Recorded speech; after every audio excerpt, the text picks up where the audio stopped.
This is Click to 10. I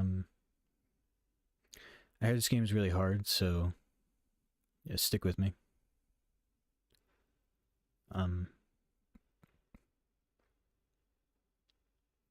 Yeah, I guess here we go.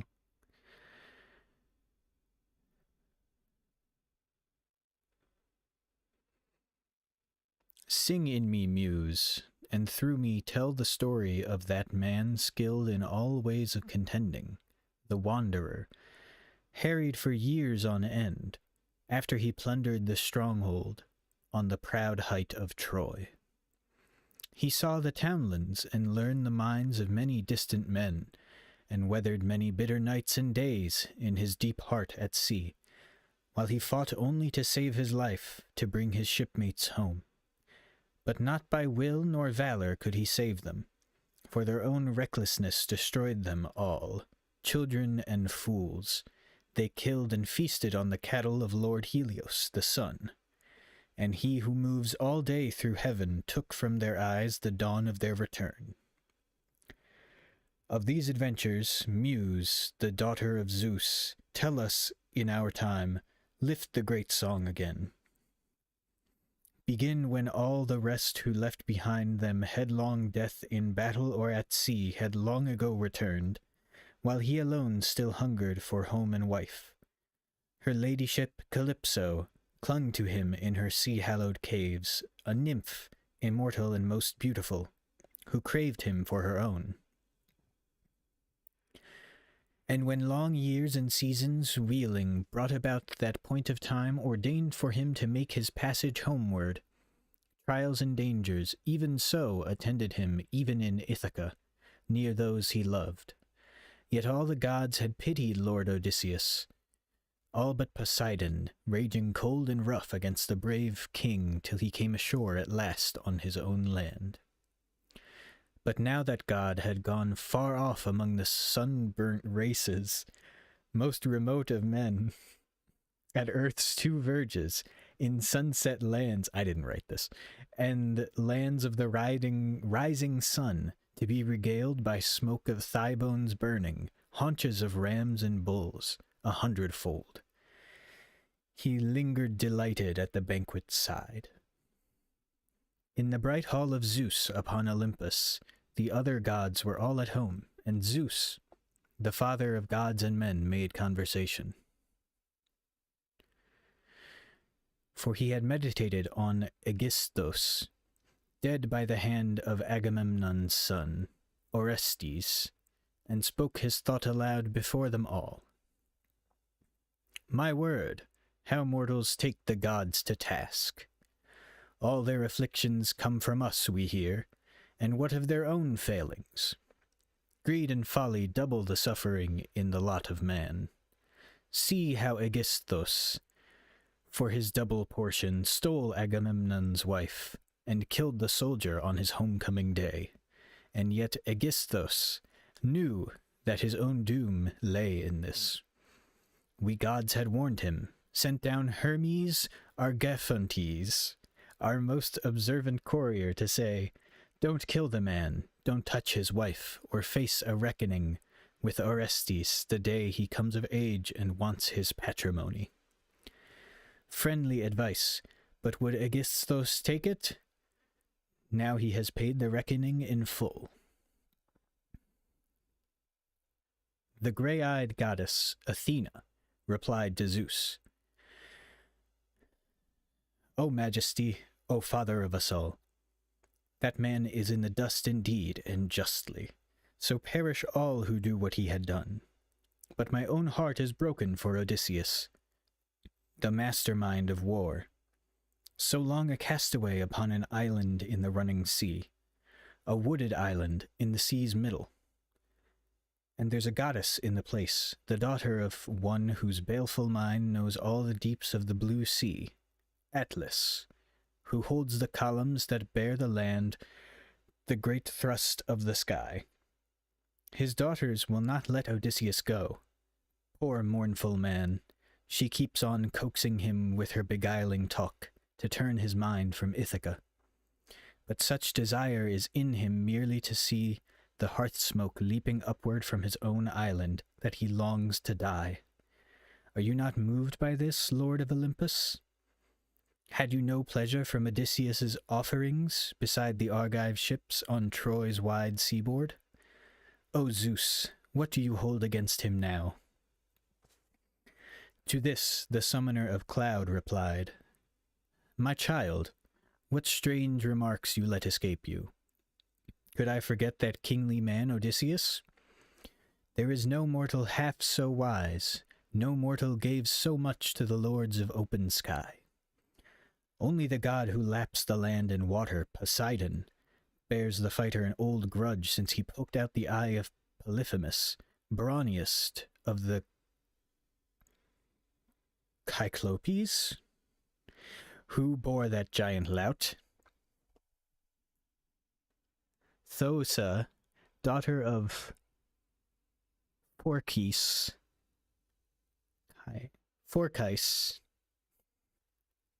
an offshore sea lord. For this nymph had lain with Lord Poseidon in her hollow caves.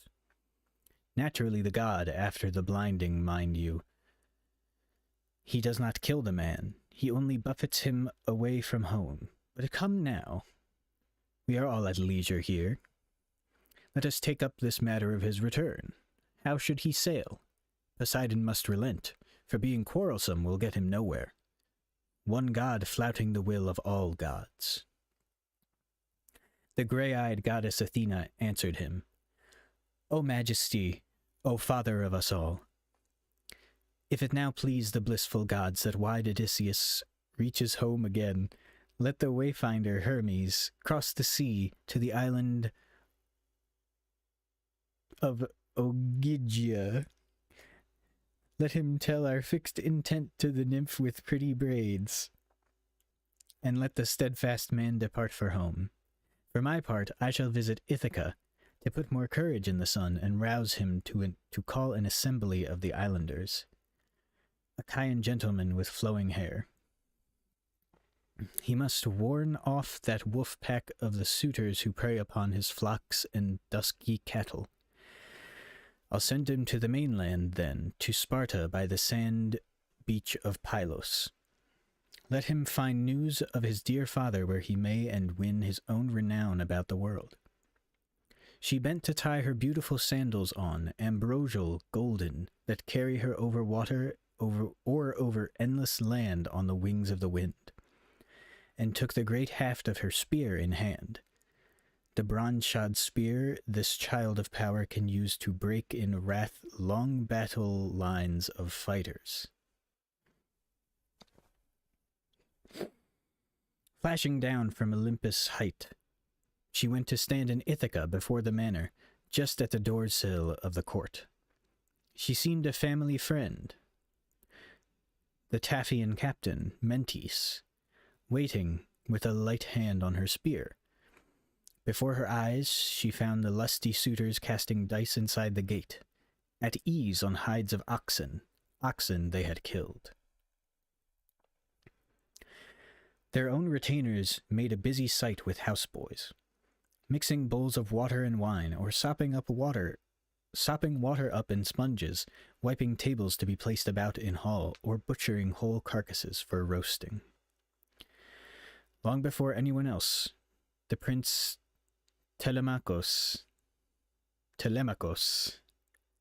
now caught sight of Athena, for he too was sitting there, unhappy among the suitors, a boy, daydreaming. What if his great father came from the unknown world and drove these men like dead leaves through the place, recovering honor and lordship in his own domains? Then he who dreamed in the crowd gazed out at Athena. Straight to the door he came, irked with himself to think a visitor had been kept there waiting, and took her right hand, grasping with his left her tall bronze-bladed spear. Then he said warmly, "Greetings, stranger. Welcome to our feast. There will be time to tell your errand later." He led the way, and Pallas Athena followed into the lofty hall. The boy reached up and thrust her spear high in a polished rack against a pillar, where tough spear on spear of the old soldier, his father stood in order. Then, shaking out a splendid coverlet, he seated her on a throne with footrest, all finely carved, and drew his painted armchair near her, at a distance from the rest. To be amid the din, the suitors' riot, would ruin his guest's appetite, he thought, and he wished privacy to ask for news about his father, gone for years. A maid brought them a silver finger bowl and filled it out of a beautiful, sprouting golden jug, then drew a polished table to their side. The larder mistress, with her tray, came by and served them generously. A carver lifted cuts of each roast meat to put on trenchers before the two. He gave them cups of gold, and these the steward, as he went his rounds, filled and filled again. Now came the suitors, young bloods trooping in to their own seats on thrones or easy chairs. Attendants poured water over their fingers, while the maids piled baskets of full brown loaves near at hand, and houseboys brimmed the bowls with wine. Now they laid hands upon the ready feast and thought of nothing more. Not till desire for food and drink had left them were they mindful of dance and song, that are the grace of feasting. A herald gave a sharply cithern harp to Phemios, whom they compelled to sing, and what a storm he plucked upon the strings for prelude. High and clear the song arose. Telemachus now spoke to grey-eyed Athena, his head bent close so no one else might hear. "Dear guest, will this offend you if I speak? It is easy for these men to like these things, harping and song. They have an easy life, scot-free, eating the livestock of another, a man whose bones are rotting somewhere now, white in the rain on dark earth where they lie, or tumbling in the groundswell of the sea. If he returned, if these men ever saw him, faster legs they'd pray for to a man, and not more wealth in handsome robes or gold. But he is lost. He came to grief and perished. And there's no help for us in someone hoping he still may come. That sun has long gone down. But tell me now, and put it for me clearly. Who are you? Where do you come from? Where's your home and family? What kind of ship is yours? And what course brought you here? Who are your sailors?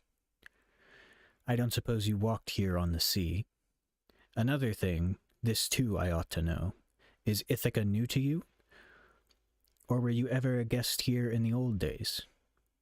Far and near friends knew this house, for he whose home it was, had much acquaintance in the world.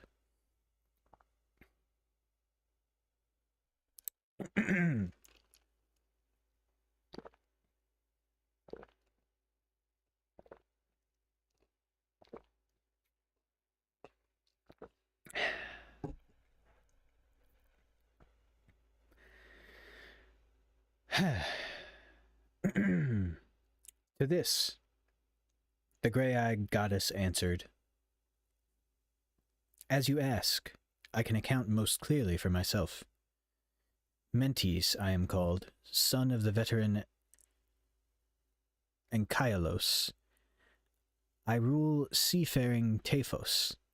I came by ship, with the ship's company, sailing the wine-dark sea for ports of call on alien shores. To Temesi for copper, bringing bright bars of iron in exchange.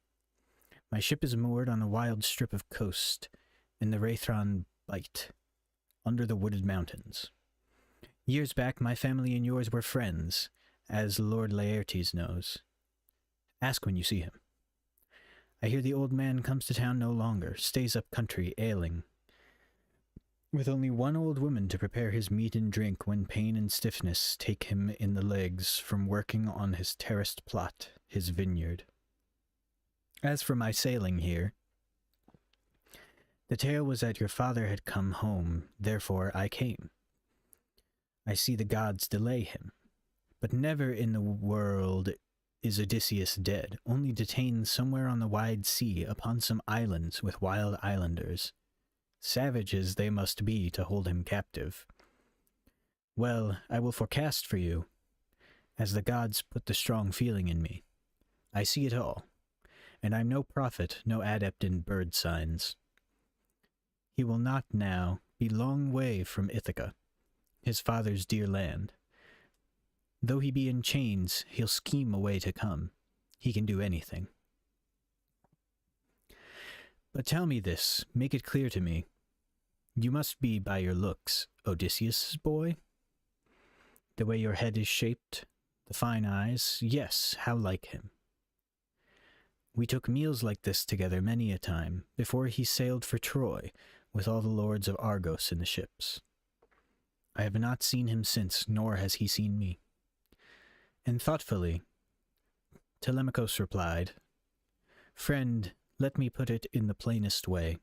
My mother says I am his son. I know not surely. Who has known his own engendering? I wish at least I had some happy man as father, growing old in his own house. But unknown death and silence are the fate of him that, since you ask, they call my father. The grey-eyed Athena said, The gods decreed no lack of honor in this generation. Such is the son Penelope born in you. But tell me now, and make this clear to me. What gathering, what feast is this? Why here?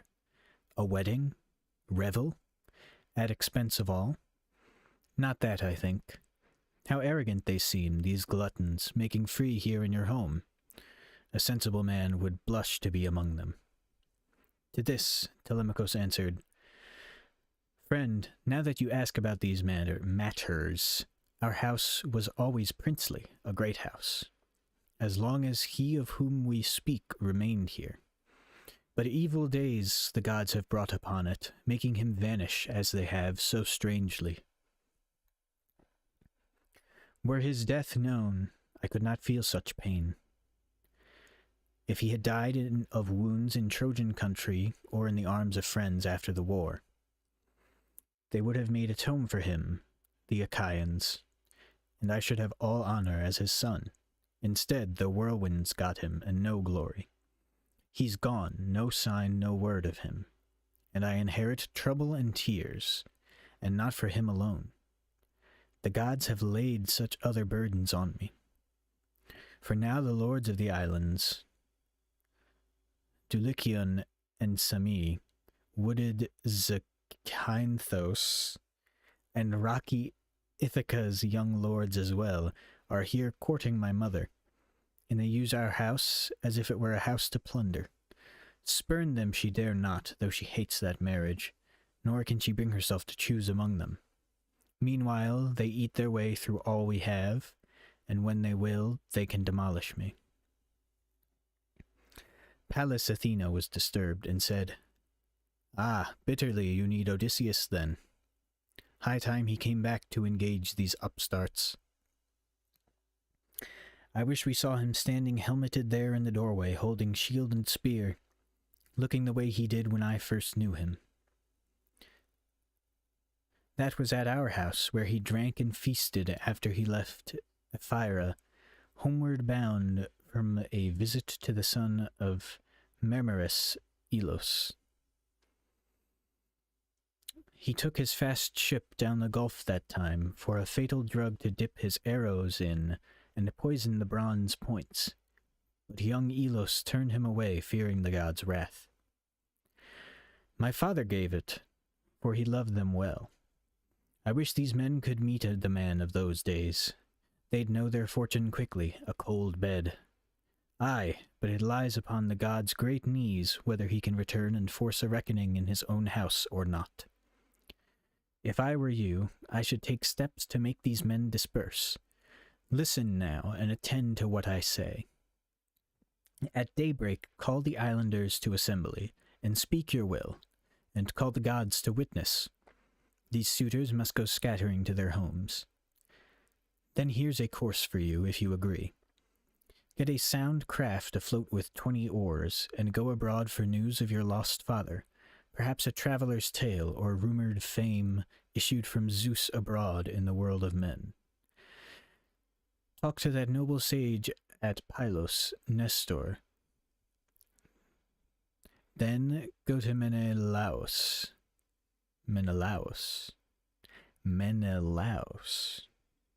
the red-haired king at Sparta, last man home of all the Achaeans.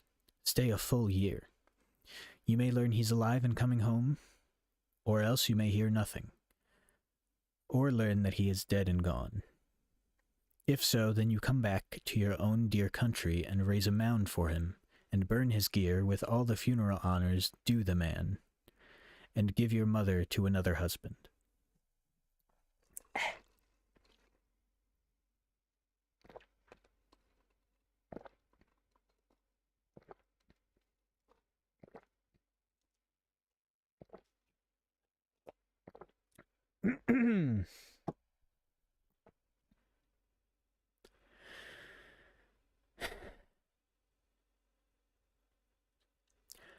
When you have done all this, or seen it done, it will be time to ponder concerning these contenders in your house, how you should kill them, outright or by guile.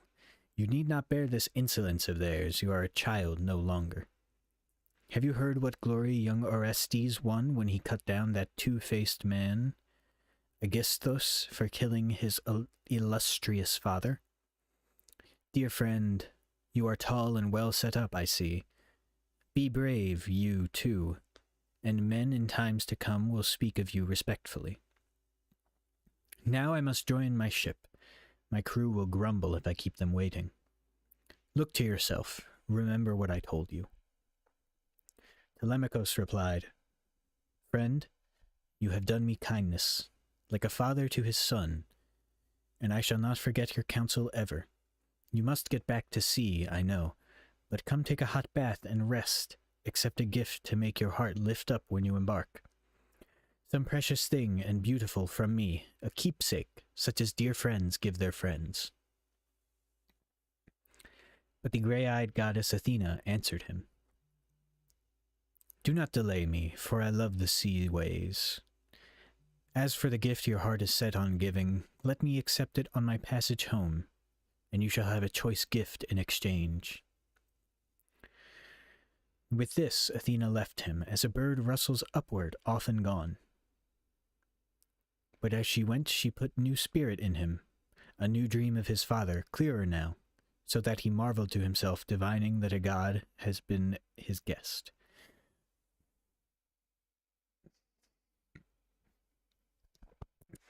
Then, godlike in turn, he joined the suitors. The famous minstrel still sang on before them, and they still sat and listened, while he sang that bitter song, the homecoming of Achaeans. How by Athena's will they fared from Troy, and in her high room careful Penelope, Icarios' daughter, heeded the holy song. She came then down the long stairs of her house, this beautiful lady, with two maids in train attending her, as she approached the suitors. And near a pillar of the roof she paused, her shining veil drawn over her cheeks, the two girls close to her and still, and through her tears spoke to the noble minstrel. Phemios, other spells you know, high deeds of gods and heroes, as the poets tell them. Let these men hear some other, while they sit silent and drink their wine. But sing no more this bitter tale that wears my heart away. It opens in me again the wound of longing for one incomparable, ever in my mind. His fame all Hellas know, the midland Argos.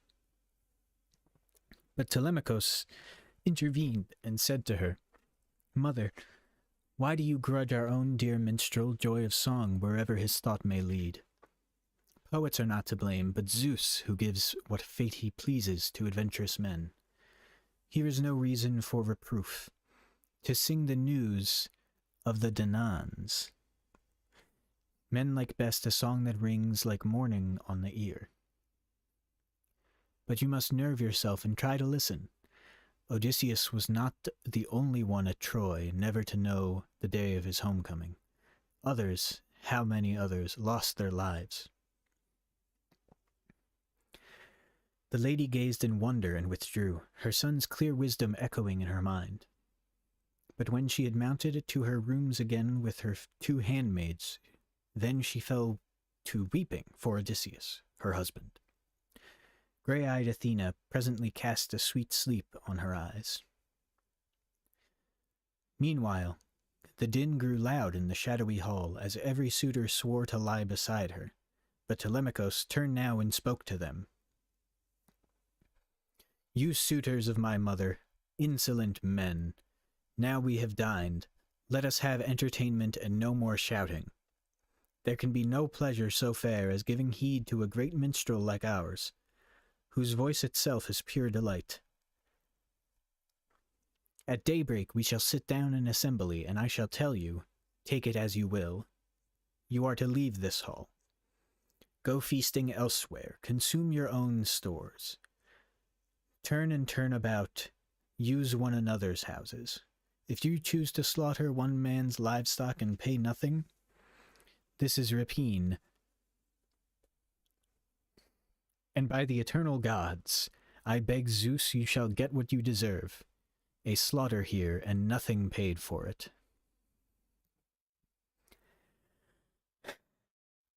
By now their teeth seemed fixed in their underlips.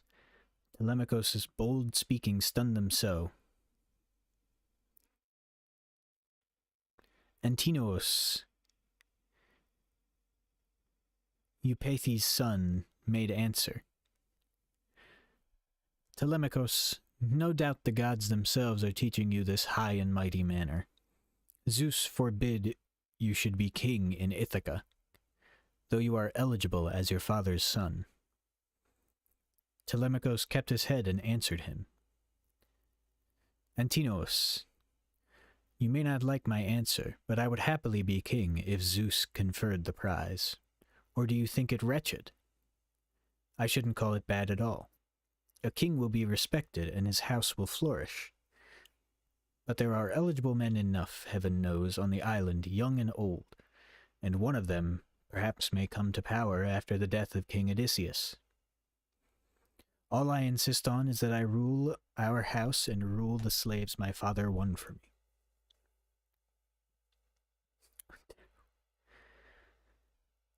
Didn't know about that one. Forgot about that one. Eurymachus, Polybos' son, replied, "Telemachus, it is on the gods' great knees who will be king in sea-girt Ithaca. But keep your property and rule your house, and let no man, against your will, make havoc of your possessions while there's life on Ithaca. But now, my brave young friend, a question or two about the stranger. Where did your guest come from? Of what country?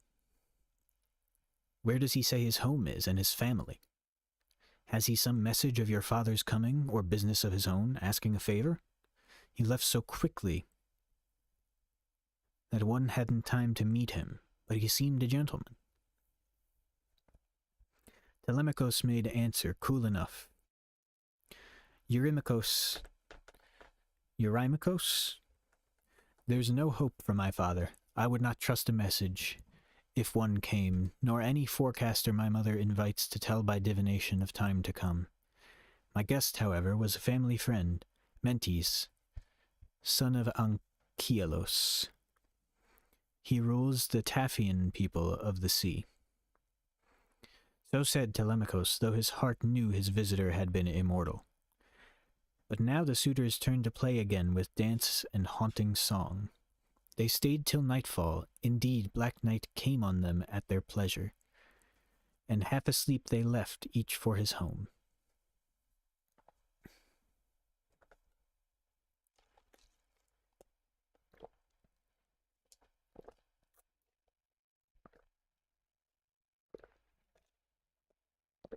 I don't even know if I'll get to 1 tonight.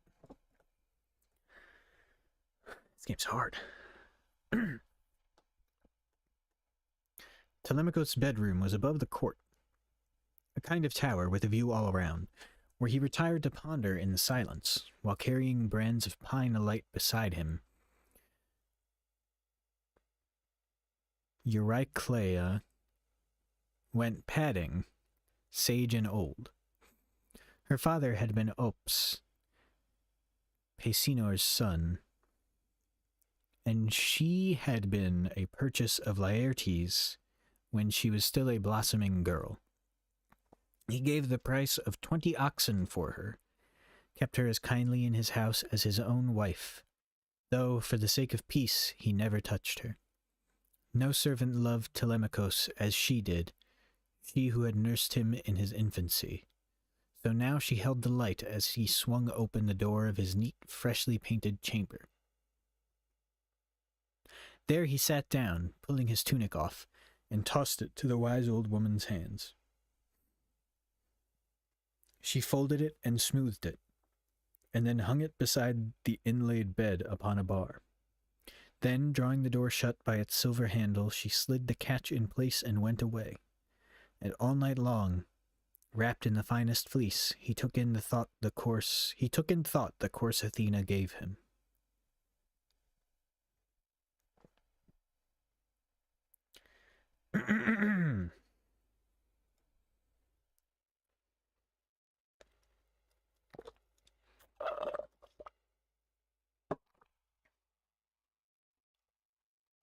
Gotta pour more.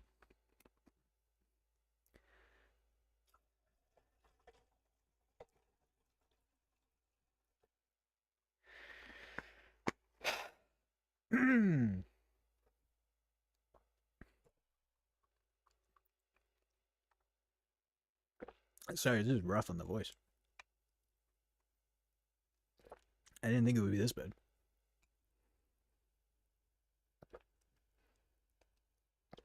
Everybody always says you should drink water.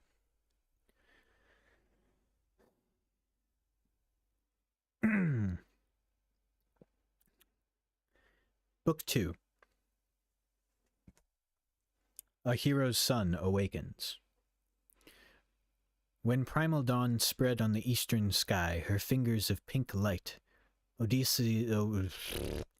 When primal dawn spread on the eastern sky her fingers of pink light, Odysseus' true son stood up, drew on his tunic and his mantle, slung a sword belt and a new-edged sword, tied his smooth feet into good rawhide sandals, and left his room, a god's brilliance upon him. He found the criers with clarion voices and told them to muster the unshorn Achaeans in full assembly. The call sang out, and the men came streaming in. And when they filled the assembly ground, he entered, spear in hand, with 2 quick hounds at heel. Athena lavished on him a sunlit grace that held the eyes of the multitude. Old men made way for him as he took his father's chair.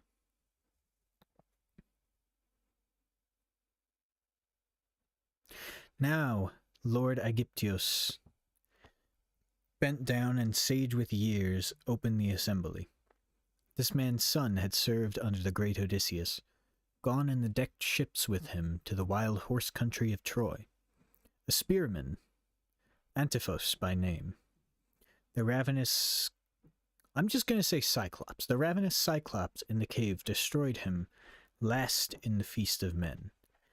3 other sons that old man had, and one, Eurynamos, went with the suitors. 2 farmed for their father, but even so the old man pined, remembering the absent one, and a tear welled up as he spoke. Hear me, Ithacans. Hear what I have to say. No meeting has been held here since our king, Odysseus, left port in the decked ships. Who finds occasion for assembly now? One of the young men? One of the older lot? Has he had word our fighters are returning? News to report if he got wind of it? Or is it something else, touching the realm? The man has vigor, I should say. More power to him. Whatever he desires, may Zeus fulfill it. The old man's word delighted the son of Odysseus, who kept his chair no longer, but stood up, eager to speak, in the midst of all the men. The crier, Paysinor, master of debate, brought him the staff and placed it in his hand. Then the boy touched the old man's shoulder and said, "No need to wonder any more, sir, who called this session. The distress is mine. As to our troops returning, I have no news. News to report if I got wind of it. Nor have I public business to propose. Only the need, and the trouble of my house. The troubles. My distinguished father is lost, who ruled among you once, mild as a father, and there is now this greater evil still. My home and all I have are being ruined. Mother wanted no suitors, but like a pack they came, sons of the best men here among them, lads with no stomach for an introduction to Icarios, her father across the sea. He would require a wedding gift, and give her to someone who found favor in her eyes. No, these men spend their days around our house killing our beeves and sheep and fatted goats, carousing, soaking up our good dark wine, not caring what they do. They squander everything. We have no strong Odysseus to defend us, and as to putting up a fight ourselves, we'd only show our incompetence in arms. Expel them, yes, if only I had the power. The whole thing's out of hand, insufferable. My house is being plundered. Is this courtesy? Where is your indignation? Where is your shame? Think of the talk in the islands all around us, and fear the wrath of the gods, or they may turn and send you some devilry. Friends, by Olympian Zeus and holy justice that holds men in assembly and sets them free, make an end of this. Let me lament in peace my private loss. Or did my father Odysseus ever do injury to the armed Achaeans? Is this your way of taking it out on me, giving free rein to these young men? I might better, see my treasure and livestock taken over by you all. Then, if you fed on them, I'd have some remedy, and when we met in public in the town, I'd press my claim. You might make restitution. This way you hurt me when my hands are tied." In hot anger, now he threw the staff to the ground, his eyes grown bright with tears. A wave of sympathy ran through the crowd, all hushed, and no one there had the audacity to answer harshly, except Antinous, who said, "What high and mighty talk, Telemachus? Control your temper. You want to shame us and humiliate us, but you should know the suitors are not to blame. It is your own dear, incomparably cunning mother. For 3 years now, and it will soon be 4, she has been breaking the hearts of the Achaeans, holding out hope to all, and sending promises to each man privately, but thinking otherwise. Here is an instance of her trickery. She had her great loom standing in the hall, and the fine warp of some vast fabric on it. We were attending her, and she said to us, 'Young men, my suitors, now my lord is dead, let me finish my weaving before I marry, or else my thread will have been spun in vain. It is a shroud I weave for Lord Laertes. When cold death comes to lay him on his bier, the country wives would hold me in dishonor if he, with all his fortune, lay unshrouded. We have men's hearts. She touched them, we agreed. So every day she wove on the great loom. On the great loom. Wove, that's why, okay. So every day she wove on the great loom. But every night by torchlight she unwove it. And so for 3 years she deceived the Achaeans. But when the seasons brought the 4th around, one of her maids who knew the secret told us. We found her unraveling the splendid shroud. She had to finish then, although she hated it.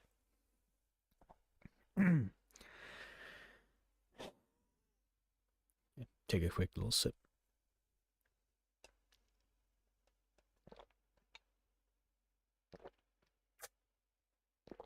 More like a couple gulps. helps, but you know what I mean. Now here is the suitor's answer. You and all the Achaeans mark it well. Dismiss your mother from the house, or make her marry the man her father names and she prefers. Does she intend to keep us dangling forever? She may rely too long on Athena's gifts, talent and handicraft, and a clever mind. So cunning, history cannot show the like among the ringleted ladies of Achaia. Mycenae, with her coronet, Alcmene, Tyro, wits like Penelope's never were before, but this time, well, she made poor use of them. For here are suitors eating up your property as long as she holds out, a plan some god put in her mind. She makes a name for herself, but you can feel the loss it means for you. Our own affairs can wait. We'll never go anywhere else until she takes an Achaean to her liking. But clear-headed Telemachus replied, Antinous.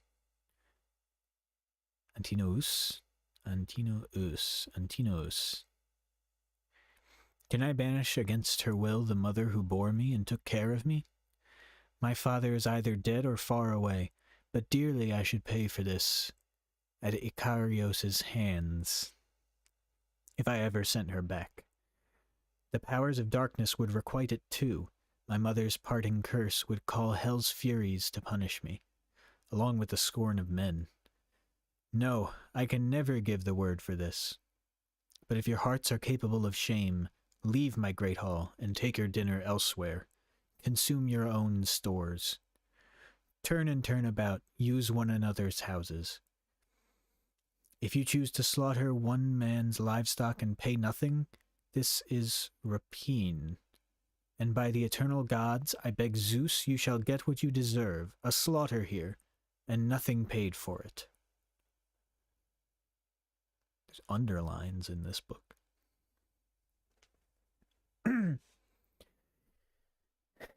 Now Zeus, who views the wide world, sent a sign to him, launching a pair of eagles from a mountain crest, in gliding flight down the soft-blowing wind, wingtip to wingtip, quivering taut, companions. Till high above the assembly of many voices they wheeled, their dense wings beating, and in havoc dropped on the heads of the crowd a deathly omen. Wielding their talons, tearing cheeks and throats, then veered away on the right hand through the city. Astonished, gaping after the birds, the men felt their hearts flood, foreboding things to come. And now they heard the old lord Halitherses, son of Mastorides, keenest among the old at reading bird flight into accurate speech. In his anxiety for them, he rose and said, Hear me, Ithacans, hear what I have to say, and may I hope to open the suitors' eyes to the black wave towering over them. Odysseus will not be absent from his family long. He is already near, carrying in him a bloody doom for all these men, and sorrow for many more on our high sea mark, Ithaca. Let us think how to stop it. Let the suitors drop their suit. They had better without delay. I am old enough to know a sign when I see one, and I say all has come to pass for Odysseus as I foretold when the Argives massed on Troy. And he, the great tactician, joined the rest.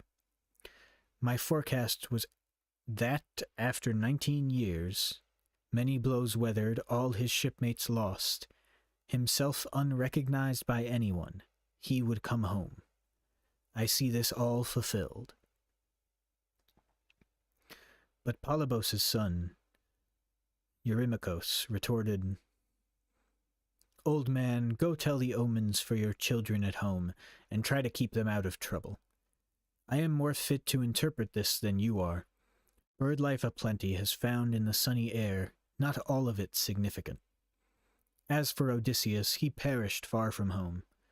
You should have perished with him, then we'd be spared this nonsense in assembly, as good as telling Telemachus to rage on. Do you think you can gamble on a gift from him? Here is what I foretell, and it's quite certain. If you, with what you know of ancient lore, encourage bitterness in this young man, it means for him only the more frustration. He can do nothing whatever with two eagles. And as for you, old man, we'll fix a penalty that you will groan to pay. Before the whole assembly, I advise Telemachus to send his mother to her father's house. Let them arrange her wedding there, and fix a portion suitable for a valued daughter. Until he does this, courtship is our business. Vexing though it may be, we fear no one, certainly not Telemachus with his talk. And we care nothing for your divining, uncle. Useless talk. You win more hatred by it. We'll share his meat, no thanks or fee to him, as long as she delays and maddens us. It is a long, long time we have been waiting in rivalry for this beauty.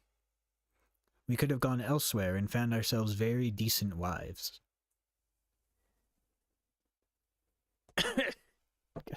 Fuck me. This guy sucks.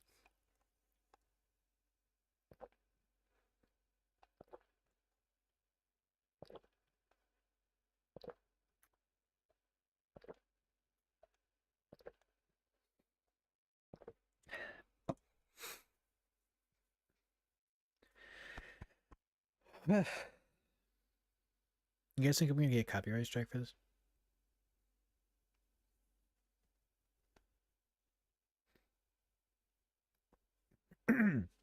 Clear-headed Telemachus replied to this, Eurymachus, and noble suitors all, I am finished with appeals and argument. The gods know, and the Achaeans know these things.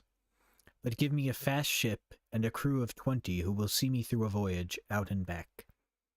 I'll go to the sandy Pylos, then to Sparta, for news of father since he sailed from Troy. Some traveler's tale, perhaps, or rumored fame issued from Zeus himself into the world. If he's alive and beating his way home, I might hold out for another weary year. But if they tell me that he's dead and gone, then I can come back to my own dear country and raise a mound for him, and burn his gear with all the funeral honors that befit him, and give my mother to another husband. The boy sat down in silence. Next to stand was Mentor, comrade in arms of the Prince Odysseus, an old man now. Odysseus left him authority over his house and slaves to guard them well. In his concern he spoke to the assembly. Hear me, Ithacans.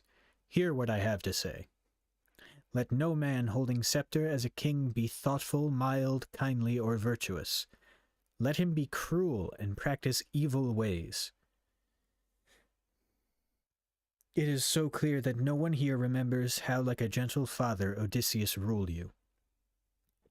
I find it less revolting that the suitors carry their malice into violent acts. At least they stake their lives when they go pillaging the house of Odysseus, their lives upon it. He will not come again. What sickens me is to see the whole community sitting still and never a voice or hand raised against them. A mere handful compared with you. Leocritos, Euenor's son, replied to him. Mentor, what mischief are you raking up? Will this crowd risk the sword's edge over a dinner? Suppose Odysseus himself indeed came in and found the suitors at this table. He might be hot to drive them out. What then? Never would he enjoy his wife again, the wife who loves him well.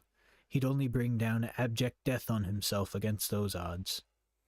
Madness to talk of fighting in either case. Now let all present go about their business. Halitherses and Mentor will speed the traveler. They can help him. They were his father's friends. I rather think he will be sitting here a long time yet, waiting for news on Ithaca. That seafaring he spoke of is beyond him. On this note, they were quick to end their parley. The assembly broke up. Everyone went home, the suitors home to Odysseus' house again. But Telemachus walked down along the shore and washed his hands in the foam of the grey sea, then said this prayer: O God of yesterday, guest in our house, who told me to take ship on the hazy sea for news of my lost father, listen to me, be near me. The Achaeans only wait, or hope to hinder me, the damned insolent suitors most of all. Athena was nearby, and came to him, putting on Mentor's figure and his tone, the warm voice in a lucid flight of words. I'm drinking because there's like a really, really long dialogue coming up.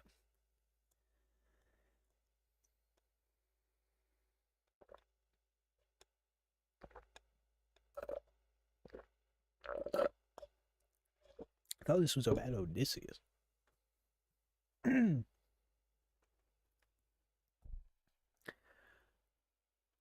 You'll never be faint-hearted or a fool, Telemachus, if you have your father's spirit. He finished what he cared to say, and what he took in hand he brought to pass. The sea roots will yield their distances to his true son, Penelope's true son. I doubt another's luck would hold so far. The son is rare who measures with his father, and 1 in 1,000 is a better man. But you will have the sap and wit and prudence, for you get that from Odysseus, to give you a fair chance of winning through. So never mind the suitors and their ways. There is no judgment in them, neither do they know anything of death and the black terror close upon them. Doomsday on them all. You need not linger over going to sea. I sailed beside your father in the old days. I'll find a ship for you and help you sail her.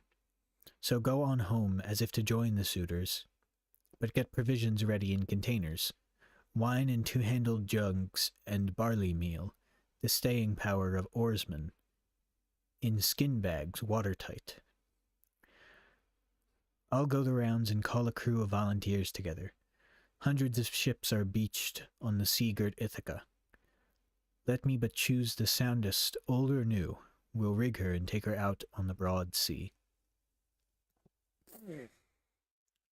This was the divine speech Telemachus heard from Athena, Zeus's daughter. He stayed no longer, but took his heartache home, and found the robust suitors there at work, skinning goats and roasting pigs in the courtyard. Antinous came straight over, laughing at him, and took him by the hand with a bold greeting. High-handed Telemachus, control your temper. Come on, get over it, no more grim thoughts, but feast and drink with me the way you used to. The Achaeans will attend to all you ask for, ship, crew, and crossing to the holy land of Pylos, for the news about your father. Telemachus replied with no confusion. Antinous, I cannot see myself again taking a quiet dinner in this company. Isn't it enough that you could strip my house under my very nose when I was young? Now that I know, being grown, what others say, I understand it all, and my heart is full. I'll bring black doom upon you if I can, either in Pylos if I go, or in this country. And I will go all the way, if only as someone's passenger. I have no ship, no oarsman, and it suits you that I have none. Calmly he drew his hand from Antinous' hand. At this the suitors, while they dressed their meat, began to exchange loud mocking talk about him. One young top-lofty gallant set the tone. Well, think of that! Telemachus has a mind to murder us. He's going to lead avengers out of Pylos, or Sparta, maybe. Oh, he's wild to do it. Or else he'll try the fat land of Ephyra. He can get poison there and bring it home, doctor the wine jar, and dispatch us all. Another took the cue. Well now, who knows? He might be lost at sea just like Odysseus, knocking around in a ship, far from his friends.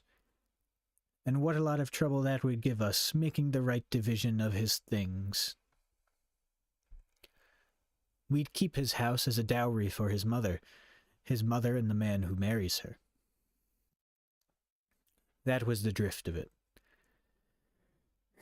Telemachus went on through to the storeroom of his father, a great vault where gold and bronze lay piled along with chests of clothes and fragrant oil. And there were jars of earthenware in rows holding an old wine, mellow, unmixed, and rare. Cool stood the jars against the wall, kept for whatever day Odysseus, worn by hardships, might come home. The double folding doors were tightly locked and guarded day by day by the serving woman, Euryclea, granddaughter of Pisenor, in all her duty vigilant and shrewd. Telemachus called her to the storeroom, saying, okay, hold on.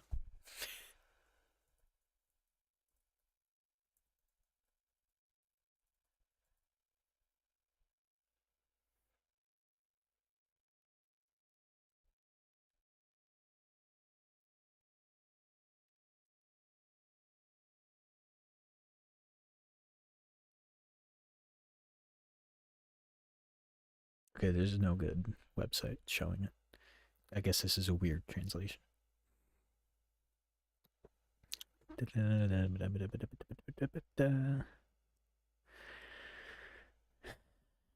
Granddaughter of Pisenor, in all her duty vigilant and shrewd.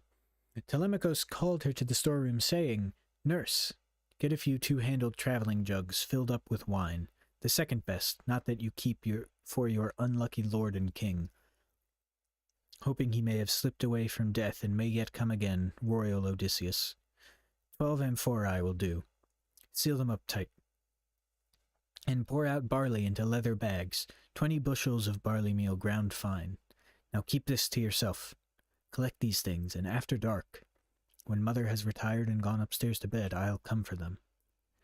I sail to sandy Pylos, then to Sparta, to see what news there is of father's voyage. His loving nurse, Euryclea, gave cry, and tears sprang to her eyes as she wailed softly. Dear child, whatever put this in your head?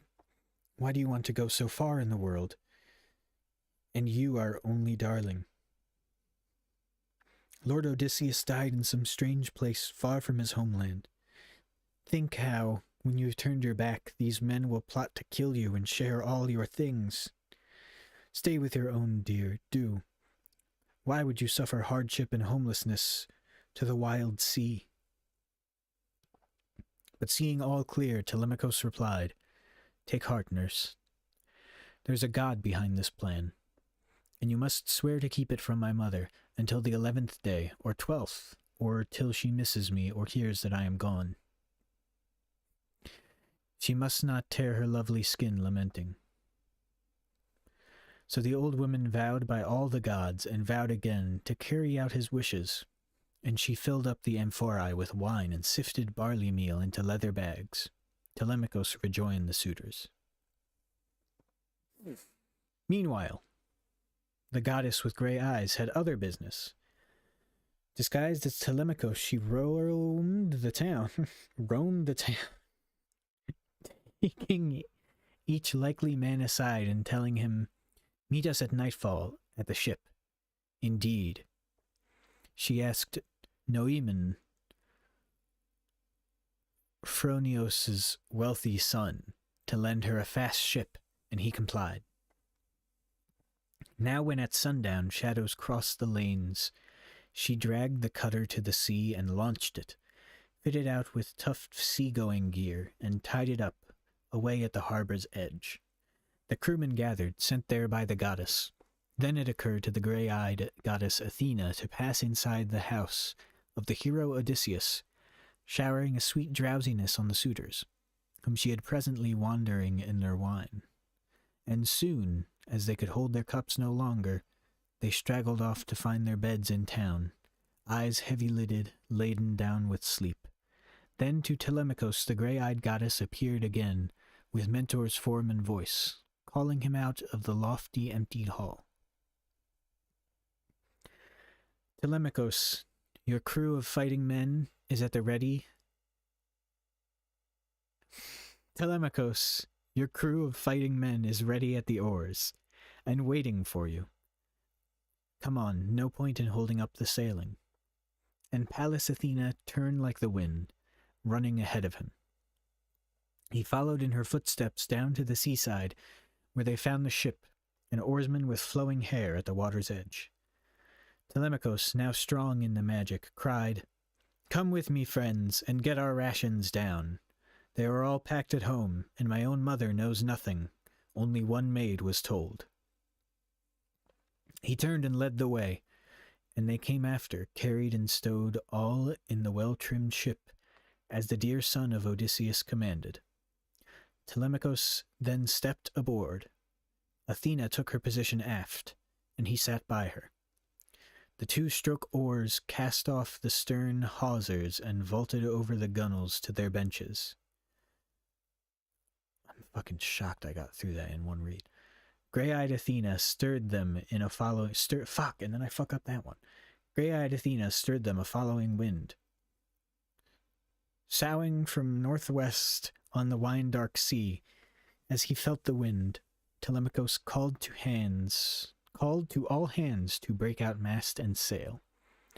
They pushed the fir mast high and stepped it firm amidships in the box, made fast the forestays, then hoisted up the white sail on its halyards until the wind caught, booming in the sail, and the flushing waves sang backward from the bow on either side, as the ship got way upon her, holding her steady course. Now they made all secure in the fast black ship, and setting out the wine bowls all abrim, they made libation to the gods, the undying, the ever-new, most of all to the grey-eyed daughter of Zeus, and the prow sheered through the night into the dawn. And then there's a picture of two guys killing an ox. We're almost to the first click.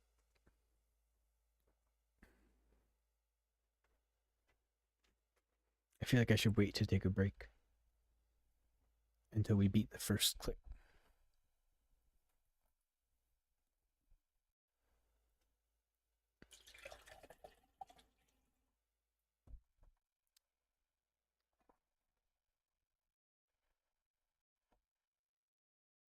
These suitors, they suck, man.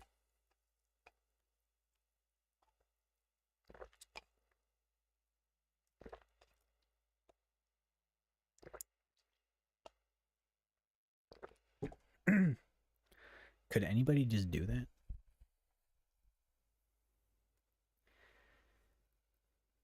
They gotta, they have to improve themselves before they can enter a relationship. The Lord of the Western approaches. Book 3. The sun rose on the flawless brimming sea, into a sky all brazen, all one brightening for gods immortal and for mortal men on ploughlands, kind with grain. And facing sunrise, the voyagers now lay off Pylos town, compact stronghold of Neleus. On the shore, black bulls were being offered by the people to the blue-maned god who makes the islands tremble. 9 congregations, each 500 strong, let out 9 bulls apiece to sacrifice, taking the tripes to eat, while on their altars thigh bones and fat lay burning for the god. Here they put in furled sail and beached the ship, but Telemachus hung back in disembarking, so that Athena turned and said, "Not the least shyness now, Telemachus. You came across the open sea for this, to find out where the great earth hides your father, and what the doom was that he came upon. Go to old Nestor, master charioteer, so we may broach the storehouse. It's broach. The storehouse of his mind. No, it's broach. Ask him with courtesy, and in his wisdom he will tell you history and no lies." But clear-headed Telemachus replied, "Mentor, how can I do it? How approach him? I have no practice in elaborate speeches, and for a young man to interrogate an old man seems disrespectful." But the gray-eyed goddess said, "Reason and heart will give you words, Telemachus, and a spirit will counsel others. I should say the gods were never indifferent to your life." She went on quickly, and he followed her to where the men of Pylos had their altars. Nestor appeared enthroned among his sons, while friends around them skewered the red beef or held it scorching. When they saw the strangers, a hail went up, and all that crowd came forward, calling out invitations to the feast. Pisistratos, in the lead, the young prince, caught up their hands in his, and gave them places on curly lambskins, flat on the sea sand, near Thrasimides, his brother, and his father.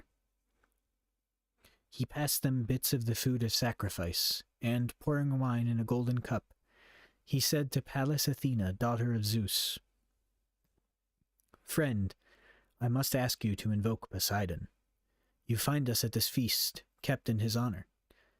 Make the appointed offering, then, and pray, and give the honeyed wine cup to your friend so he may do the same.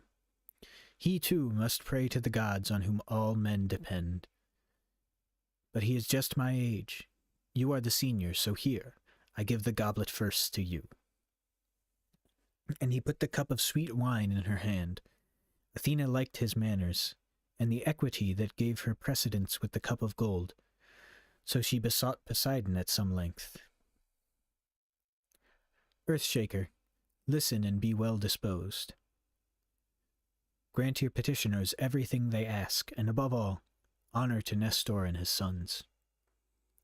Second, to every man of Pylos town, a fair gift in exchange for this hecatomb. Third, may Telemachus and I perform the errand on which last night we put to sea." This was the prayer of Athena, granted in every particular by herself. She passed the beautiful wine cup to Telemachus, who tipped the wine and prayed as she had done. Meanwhile the spits were taken off the fire, portions of crisp meat for all. They feasted, and when they had eaten and drunk their fill, at last they heard from Nestor, prince of the charioteers. "Now is the time," he said, "for a few questions, now that our young guests have enjoyed their dinner. Who are you, strangers? Where are you sailing from, and where to down the highways of sea water? Have you some business here, or are you now reckless wanderers of the sea, like those corsairs who risk their lives to prey on other men?" Clear-headed Telemachus responded cheerfully, for Athena gave him heart. By her design, his quest for news about his father's wandering would bring him fame in the world's eyes. So he said,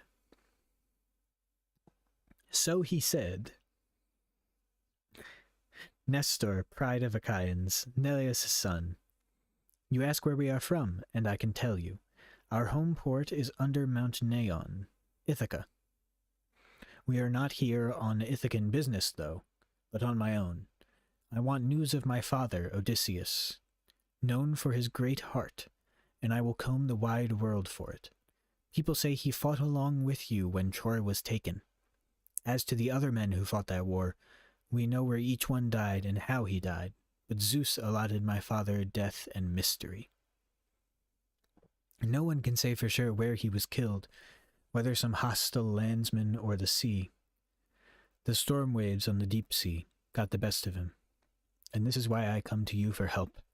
Tell me of his death, sir, if perhaps you witnessed it, or have heard some wanderer tell the tale. The man was born for trouble.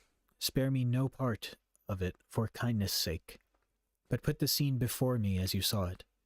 If ever Odysseus, my noble father, served you by promise kept or work accomplished in the land of Troy, where you Achaeans suffered, recall those things for me the way they were."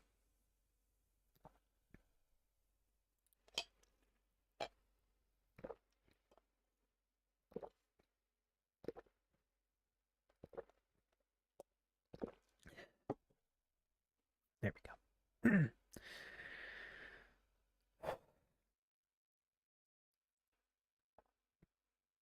Then Nestor, prince of charioteers, made answer.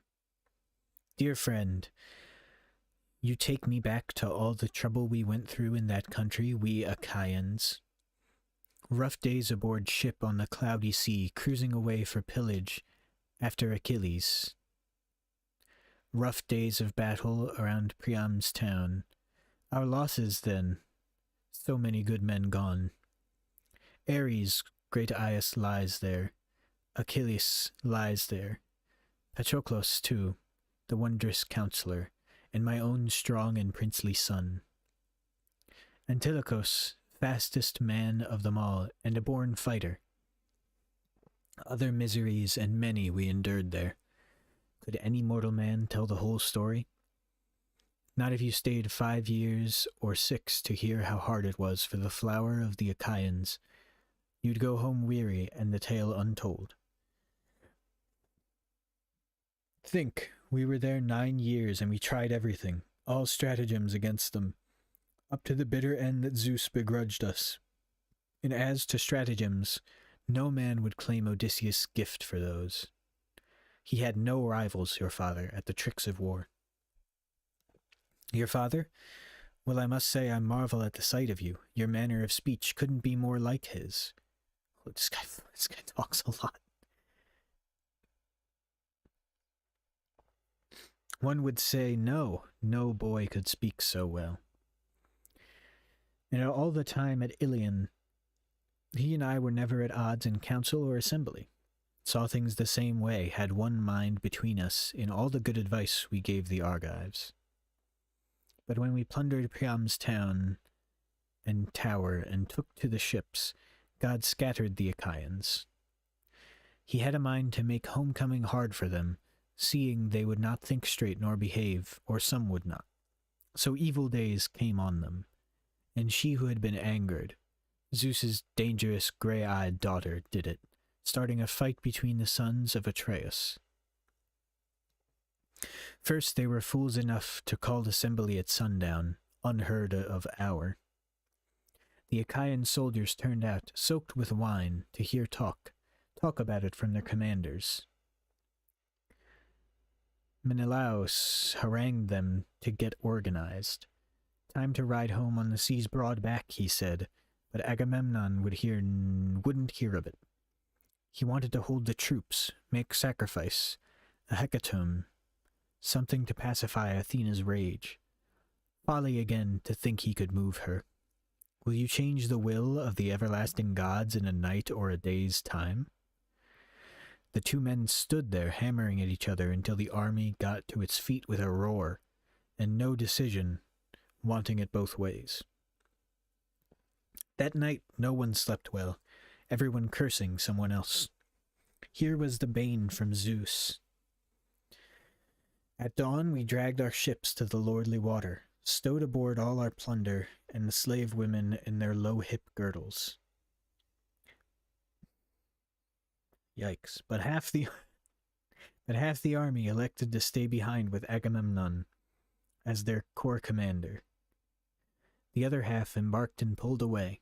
We made good time, the huge sea smoothed before us, and we held our rights when we reached Tenedos, being wild for home. But Zeus, not willing yet, now cruelly set us at odds a second time, and one lot turned, put back in the rolling ships under command of the subtle captain Odysseus. Their notion was to please Lord Agamemnon, not I. I fled, with every ship I had. I knew fate had some devilment brewing there. Diomedes roused his company and fled too, and later Menelaus, the red-haired captain, caught up with us at Lesbos, while we mulled over the long sea route, unsure whether to lay our course northward of Chios, keeping the Isle of Syria off to port? Syria? Or inside Chios, coasting by windy Mimas. We asked for a sign from heavens, and the sign came to cut across the open sea to Euboea, and lose no time putting our ills behind us. The wind freshened astern, and the ships ran before the wind on paths of deep sea fish, making Gerestos before dawn. We thanked Poseidon with a many-charred thigh bone for that crossing. On the fourth day, Diomedes' company, under full sail, put in at Argos port, and I held on for Pylos. The fair wind, once heaven set it blowing, never failed. So this, dear child, was how I came from Troy, and saw no more of the others, lost or saved. But you are welcome to all I have heard since then at home. I have no reason to keep it from you. The Myrmidon spear-fighters returned, they say, under the son of lion-hearted Achilles. And so did Poias, great son, Philoctetes. Idomeneus brought his company back to Crete. The sea took not a man from him. Of all who lived through the long war, should have brushed up on my Greek. And even as far away as Ithaca, you've heard of Agamemnon, how he came home, how Aegisthus waited to destroy him, but paid a bitter price for it in the end. That is a good thing now, for a man to leave a son behind him, like the son who punished Aegisthus for the murder of his great father. You two are tall and well set up, I see. Be brave, you two, so men in times to come will speak well of you.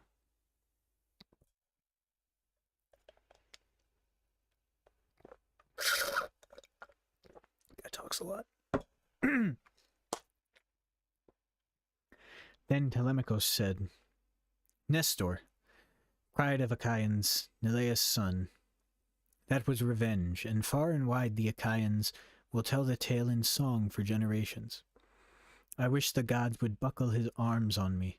I'd be revenged for outrage on my insidious and brazen enemies, but no such happy lot was given to me or my father.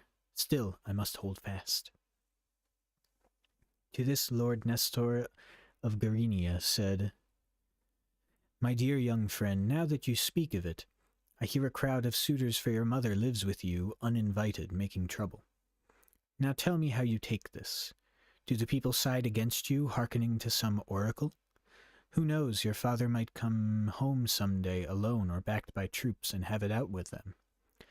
If grey-eyed Athena loved you the way she did Odysseus in the old days, in Troy country, where we all went through so much, never have I seen the gods help any man as openly as Athena did your father. Well, as I say, if she cared for you that way, there would be those to quit this marriage game.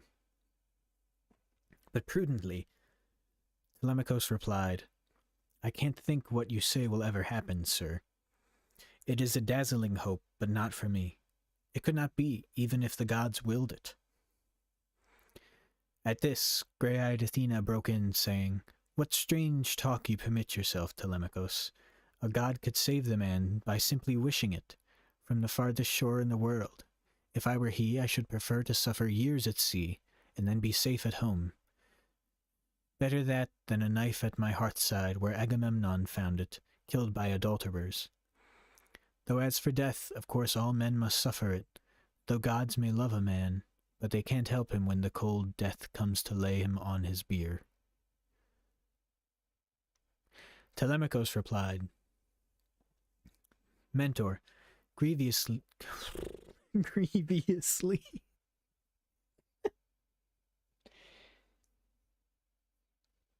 That's when you were really sad about something, but now you kind of don't care. Grievously. Telemachus replied, Mentor, grievously though we miss my father, why go on as if that homecoming could happen? You know the gods had settled it already, years ago, when dark death came for him. But there is something else I imagine Nestor can tell us, knowing as he does the ways of men. They say his rule goes back over 3 generations, so long, so old, it seems death cannot touch him. Nestor, Neleus' son, true sage, say, how did the lord of the great plains, Agamemnon, die? What was the trick Aegisthus used to kill the better man? And Menelaus, where was he? Not at Argos in Achaia, but blown off course, held up in some far country. Is that what gave the killer nerve to strike? Lord Nestor of Gerenia, Gerenia, made answer. Well now, my son, I'll tell you the whole story. You know yourself what would have come to pass if red-haired Manila...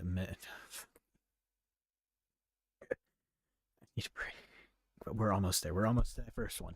The game's hard, but you gotta get through it, you know? You know yourself what would have come to pass if red-haired Menelaus, back from Troy, I'm taking that, had caught Aegisthus in that house alive. There would have been no burial mound for him, but dogs and carrion birds to huddle on him in the fields beyond the wall, and not a soul bewailing for him for the great wrong he committed. And while we were hard-pressed in the war at Troy, he stayed safe inland in the grazing country, making light talk to win Agamemnon's queen. But the lady, Clytemnestra. But the lady Clytemnestra, in the first days, rebuffed him, being faithful still. Then, too, she had at hand as her companion a minstrel Agamemnon left attending her, charged with her care, when he took ship for Troy. Then came the fated hour when she gave in. Her lover tricked the poet and marooned him on a bare island for the sea-birds picking, and took her home, as he and she desired. Many thigh bones he burned on the gods' altars, and many a woven and golden ornament hung to bedeck them in his satisfaction. He had not thought life held such glory for him. Now Menelaus and I sailed home together on friendly terms from Troy, but when we came off Sunion Point in Attica, the ships still running free, Onitor's son Phrontis, the steersman of Menelaus' ship, fell over with a death grip on the tiller. Some unseen arrow from Apollo hit him. And no man handled a ship better than he did in a high wind and sea, so Menelaus put down his longing to get on, and landed to give this man full honor and funeral. His own luck turned then. Out in the wine-dark sea, in the murmuring halls again, he made Cape Malea. But Zeus, who views the wide world, sent a gloom over the ocean, and a howling gale came on the seas, increasing, mountainous, parting the ships and driving half toward Crete, where the Kydonians live, by Iardanos River. Off Gortyn's coastline in the misty sea there, a reef, a razorback, cuts through the water, and every westerly piles up a pounding surf cuts through the water, and every westerly piles up a pounding surf along the left side, going toward Phaestus. Big seas buffeted back by the narrow stone. They were blown here and fought in vain for sea room.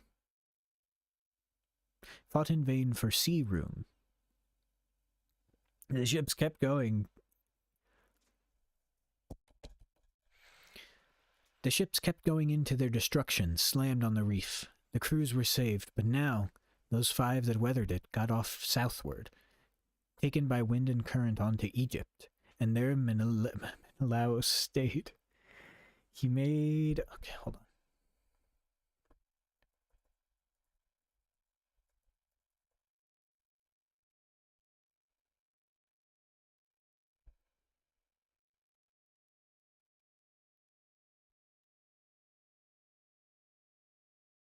Menelaus.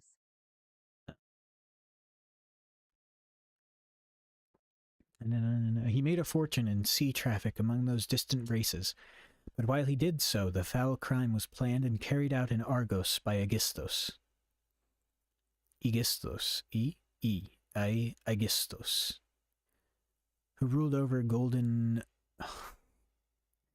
Machinae 7 years, 7 long years with Agamemnon dead. He held the people down before the vengeance, but in the 8th year, back from exile in Attica, Orestes killed the snake who killed his father. He gave his hateful mother and her soft man a tomb together, and proclaimed the funeral day a festal day for all the Argive people. That day, Lord Menelaus,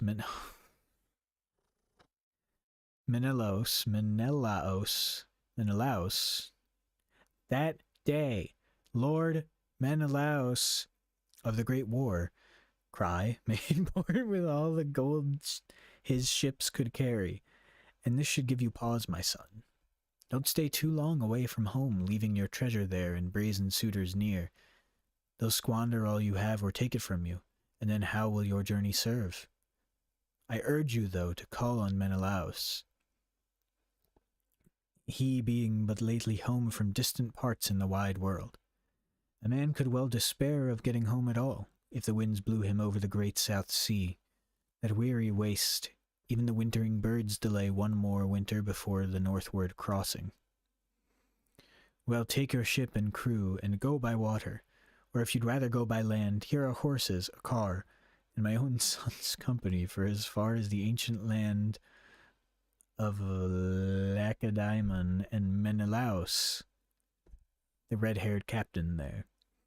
Ask him with courtesy, and in his wisdom he will tell you history and no lies. We're almost there. 2 more pages until we get to the first click. While Nestor talked, the sun went down the sky, and gloom came on the land. And now the grey-eyed goddess Athena said, "Sir, this is all most welcome and to the point. But why not slice the bulls' tongues now, and mix libations for Poseidon and the gods? Then we can all retire, high time we did. The light is going under the dark world's rim, better not linger at the sacred feast." When Zeus's daughter spoke, they turned to listen, and soon the squires brought water for their hands, while stewards filled the wine bowls and poured out a fresh cupful for every man. The company stood up to fling the tongues and a shower of wine over the flames, then drank their thirst away. Now finally Telemachus and Athena bestirred themselves, turning away to the ship, but Nestor put a hand on each and said, "Now Zeus forbid, and the other gods as well, that you should spend the night on board, and leave me as though I were some pauper without a stitch. No blankets in his house, no piles of rugs, no sleeping soft for host or guest. Far from it. I have all these, blankets and deep-piled rugs, and while I live the only son of Odysseus will never make his bed on a ship's deck. No, not while sons of mine are left at home to welcome any guest who comes to us." The grey-eyed goddess Athena answered him, "You are very kind, sir, and Telemachus should do as you ask. That is the best thing. He will go with you, and will spend the night under your roof. But I must join our ship and talk to the crew, to keep their spirits up, since I'm the only senior in the company. The rest are boys who ship for friendship's sake. No older than Telemachus, any of them. Let me sleep out then, by the black hull's side, this night at least. At daybreak I'll be off to see the Cauconians about a debt they owe me. An old one and no trifle. As for your guest, send him off in a car with one of your sons, and give him thoroughbreds, a racing team." Even as she spoke, Athena left them, seeming a sea-hawk in a clap of wings. And all the Achaeans of Pylos looked up astounded. How the fuck did I get down? Pylos town looked up astounded. Awed then by what his eyes had seen, the old man took Telemachus' hand and said warmly, "My dear child, I can have no fears for you, no doubt about your conduct or your heart, if, at your age, the gods are your companions. Here we had someone from Olympus, clearly the glorious daughter of Zeus, his third child, who held your father dear among the Argives. O lady, hear me. Grant an illustrious name to me and my children and my dear wife. A noble heifer shall be yours in sacrifice, one that no man has ever yoked or driven, my gift to you, her horns all sheathed in gold." So I would be putting more ham on this, but my voice fucking hurts. So he ended praying, and Athena heard him. Then Nestor of Gerenia led them all. his sons and sons-in-law to his great house. And in they went to the famous hall of Nestor, taking their seats on thrones and easy chairs, while the old man mixed water in a wine bowl with sweet red wine, mellowed 11 years before his housekeeper uncapped the jar. He mixed and poured his offering, repeating prayers to Athena, daughter of royal Zeus. The others made libation and drank deep. Then all the company went to their quarters, and Nestor of Gerenia showed Telemachus under the echoing eastern entrance hall. We did it! We're on one! Oh, to find a bed near the... to a fine bed near the bed of Pisistratos, captain of spearmen, his unmarried son. That's kind of rude to mention that. Then he lay down in his own inner chamber, where his dear faithful wife had smoothed his bed. All right, short break. How long has this been?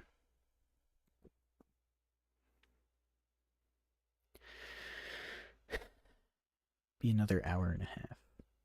Yeah, why not? Short break. Let me find my break sign. Break sign. It's under this one. I do that every time. There we go. Short break. We're on one.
I'm here. Just gonna keep the break going a little longer.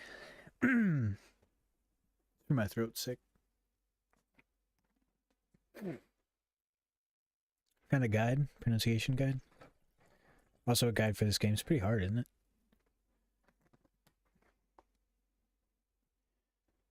In case you're wondering, it's a click about every 46 pages.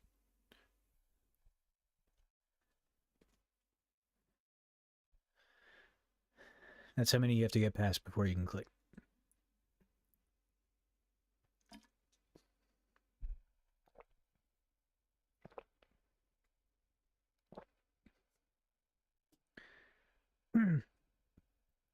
Got a good number of the names right. But it also doesn't have some of the names.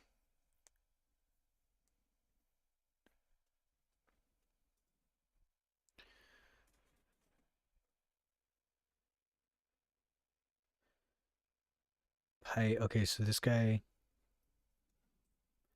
I is EI to this person.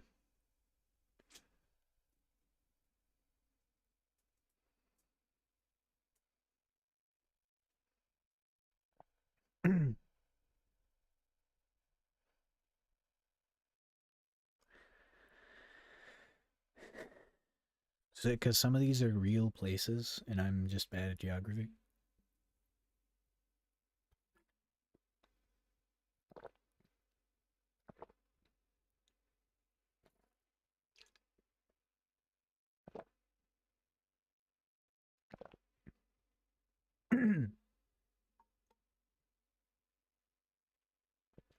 Athena picks really bad disguises, apparently.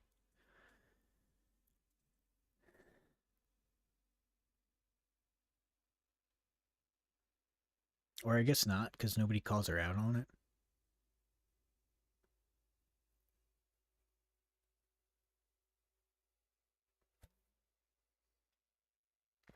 I think it's more like it's because she's Athena. And nobody wants to fuck with her.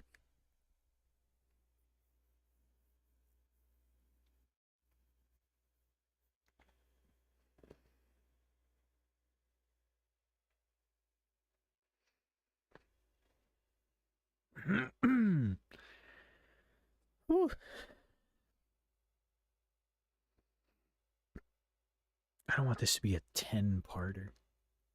This might be a 1-parter, if you know what I'm saying.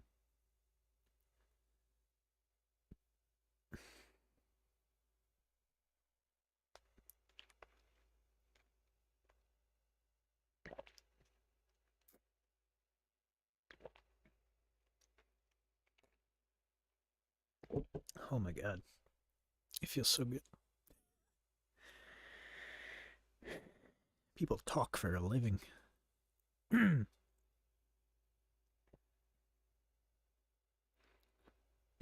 need a better throat.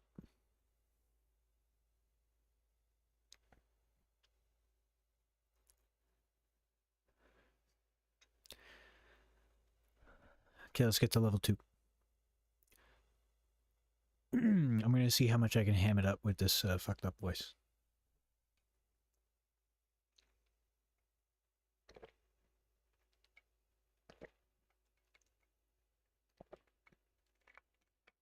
Put some English on it, as it were. Some mustard. The other problem?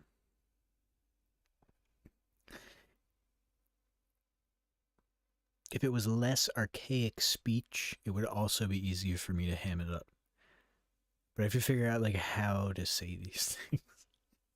When dawn spread out her fingertips of rose, Lord Nestor of Garenia, charioteer, left his room for a throne of polished stone, white and gleaming as though with oil, that stood before the main gate of the palace. Neleus here had sat before him, masterful in kingship. Neleus, long ago a prey to death, gone down to the night of the underworld. So Nestor held his throne and scepter now, Lord of the Western, approaches to Achaia. And presently his sons came out to join him, leaving the palace, Achephron and Stratios, Perseus and Aretos, and Thurasimedes, and after them the prince Pisistratos, bringing Telemachus along with them. Oh, we're off break. Forgot to take the break sign off.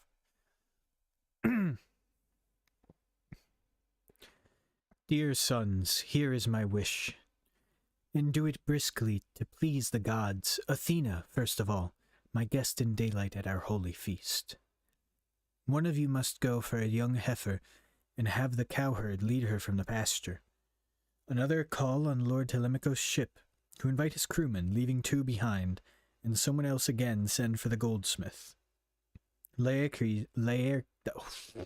for the goldsmith Laerches to gild the horns. The rest stay here together. Tell the servants a ritual feast will be prepared in the hall. Tell them to bring seats, firewood, and fresh water. Before he finished, they were about these errands. The heifer came from the pasture, the crewmen of Telemachus from the ship. The smith arrived bearing the tools of his trade, hammer and anvil, and the precision tongs he handled fiery gold with. And Athena came as a god comes, numinous to the rites.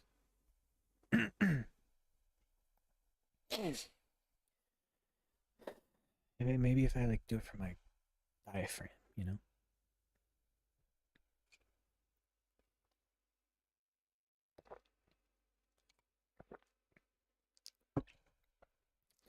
The smith now gloved each horn in a pure foil, beaten out the gold that Nestor gave him.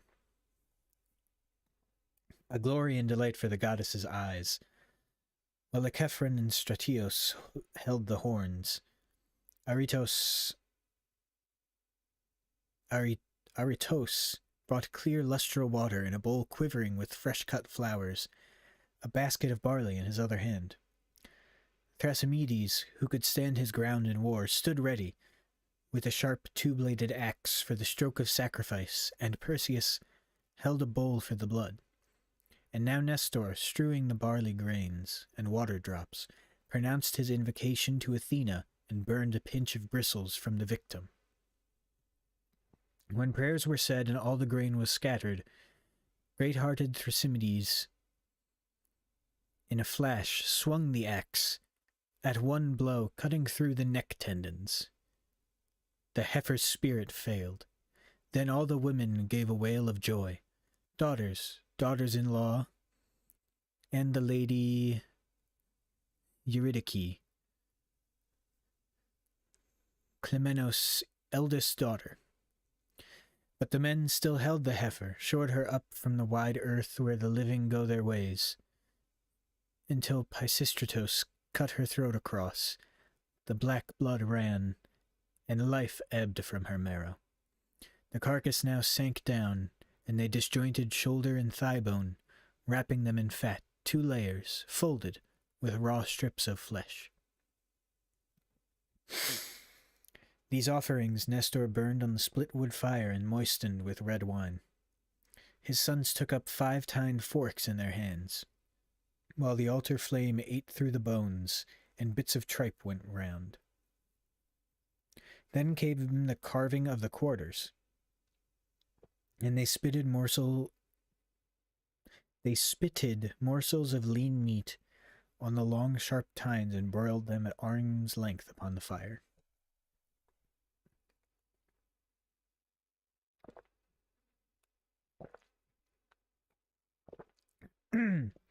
Polycaste, a fairer girl, Nestor's youngest, had meanwhile given a bath to Telemachus, bathing him first, then rubbing him with oil. She held fine clothes and a cloak to put around him, when he came godlike from the bathing place. Then out he went to take his place with Nestor. When the best cuts were broiled and off the spits, they all sat down to banquet. Gentle squires kept every golden wine cup brimming full.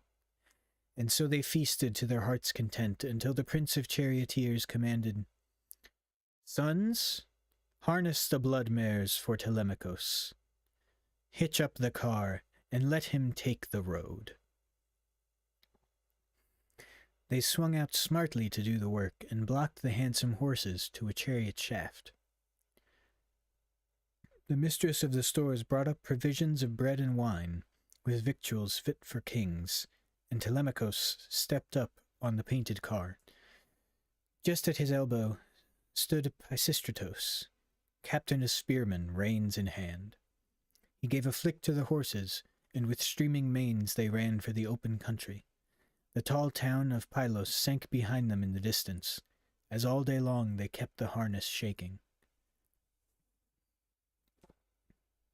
The sun was low, and shadows crossed the lanes when they arrived at Pherai. There, Diocles,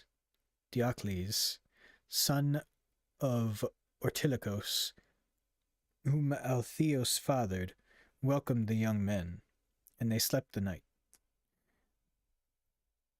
But up when the young dawn's finger-tips of rose opened in the east, they hitched the team once more to the painted car, and steered out eastward through the echoing gate, whipping their fresh horses into a run. That day they made the grainlands of Lacedaemon. Is that Lake Diamond? Like, am I stupid? Where, as the horses held to a fast clip, they kept on their journey's end. Behind them the sun went down and all the roads grew dark.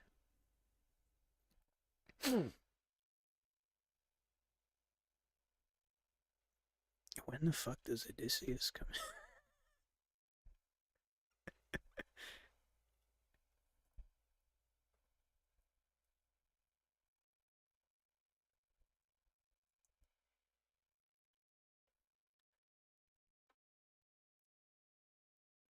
Lacedaemon. Lacedaemon.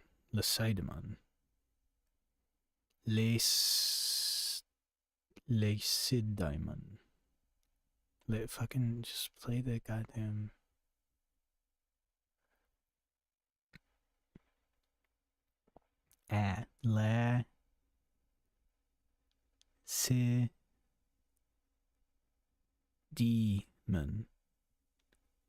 Lacedaemon. Okay, it's Lacedaemon. Or I guess Lacedaemon.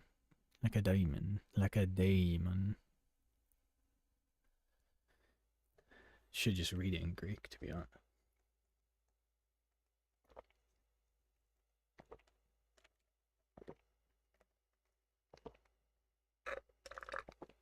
I can't read Greek.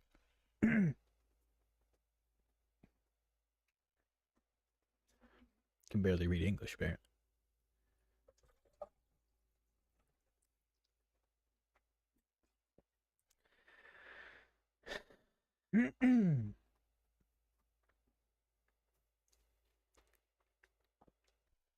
Book 4.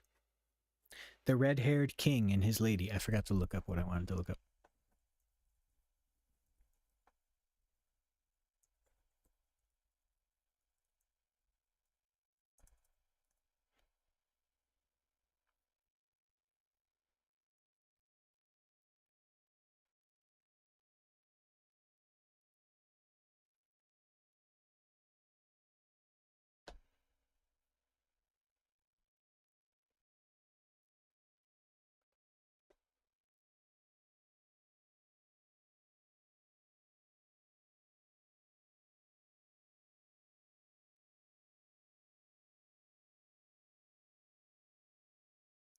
See, it says...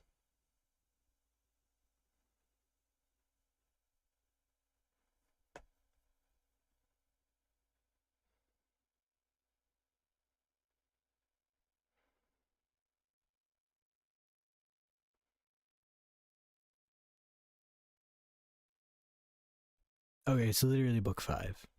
So book 4 is going to be the end of following Telemachus, I guess. This game's fucking hard, dude.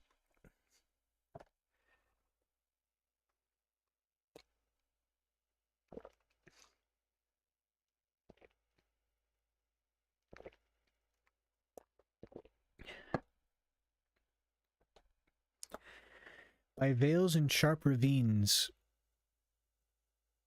in Lacedaemon, the travelers drove to Menelaus' mansion.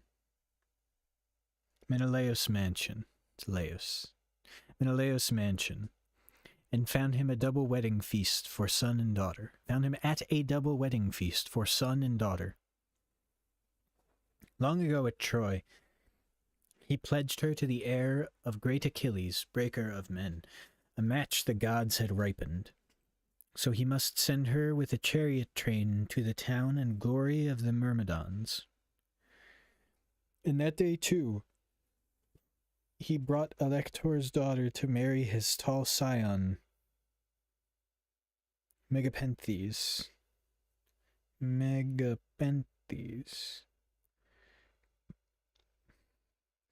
Born of a slave girl during the long war, for the gods had never after granted Helen a child to bring into the sunlit world after the first, rose-lipped Hermione? Rose-lipped Hermione, a girl like the pale gold goddess at... Holy shit. Pale gold goddess Aphrodite.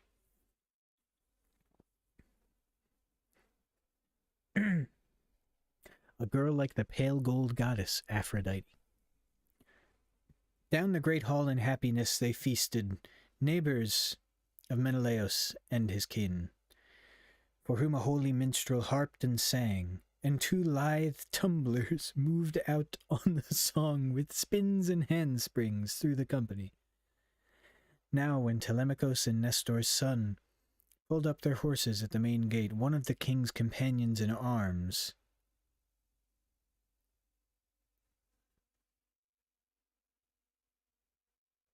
it's not on the pronunciation guide. Eteonius, going outside, caught sight of them. He turned and passed through court and hall to tell the master, stepping up close to get his ear. Said he, "Two men are here, two strangers. Menelaus, but nobly born Achaeans they appear. What do you say? Shall we unhitch their team, or send them on to someone free to receive them?"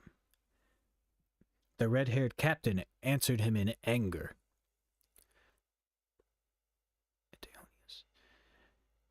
"You were no idiot before, Eteonius, but here you are talking like a child of 10. Could we have made it home again, and Zeus give us no more hard roving, if other men had never fed us, given us lodging? These men to be our guests. Bring these men to be our guests. Unhitch their team." Eteonius led the long room. Oh my... I might just have to stop because I can't fucking read anymore.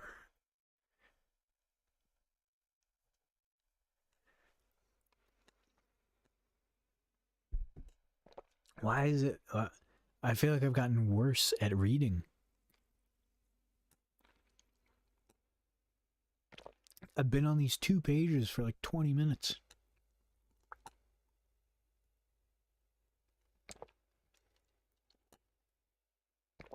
There's a serious like difficulty spike in this game.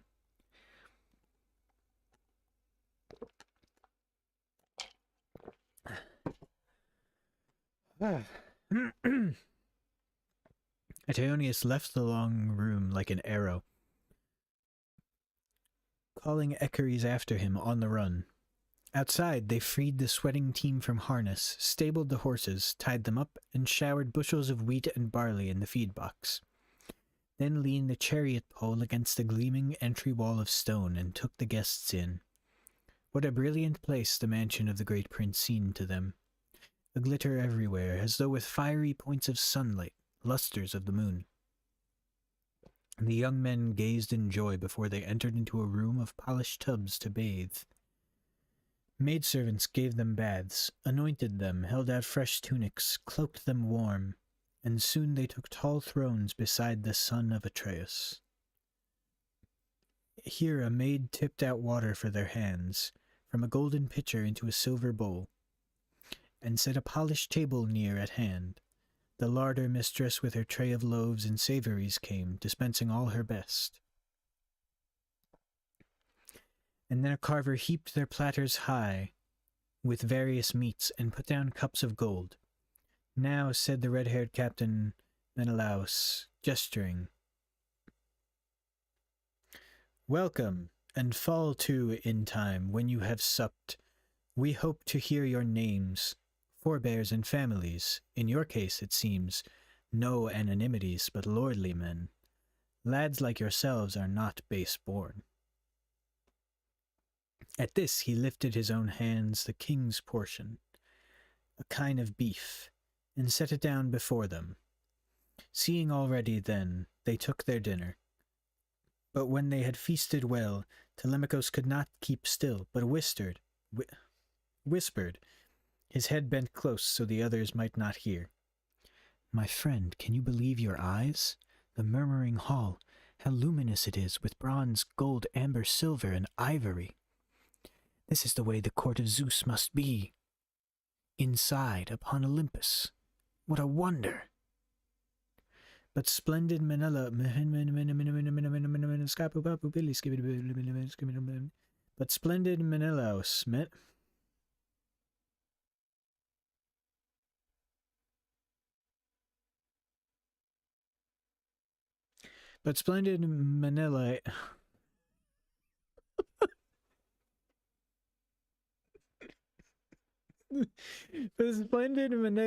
oh my god. Menelaus. But splendid Menelaus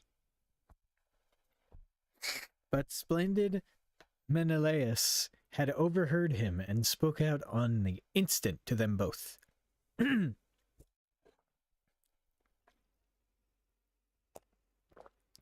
Menelaus, Menelaus, Menelaus, Menelaus, Menelaus.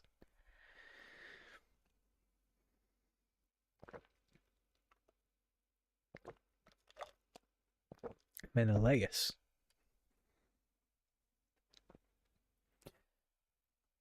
Spoke out on the instant to them both.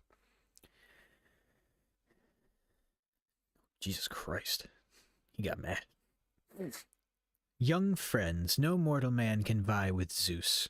His home and all his treasures are forever. But as for men, it may well be that few have more than I.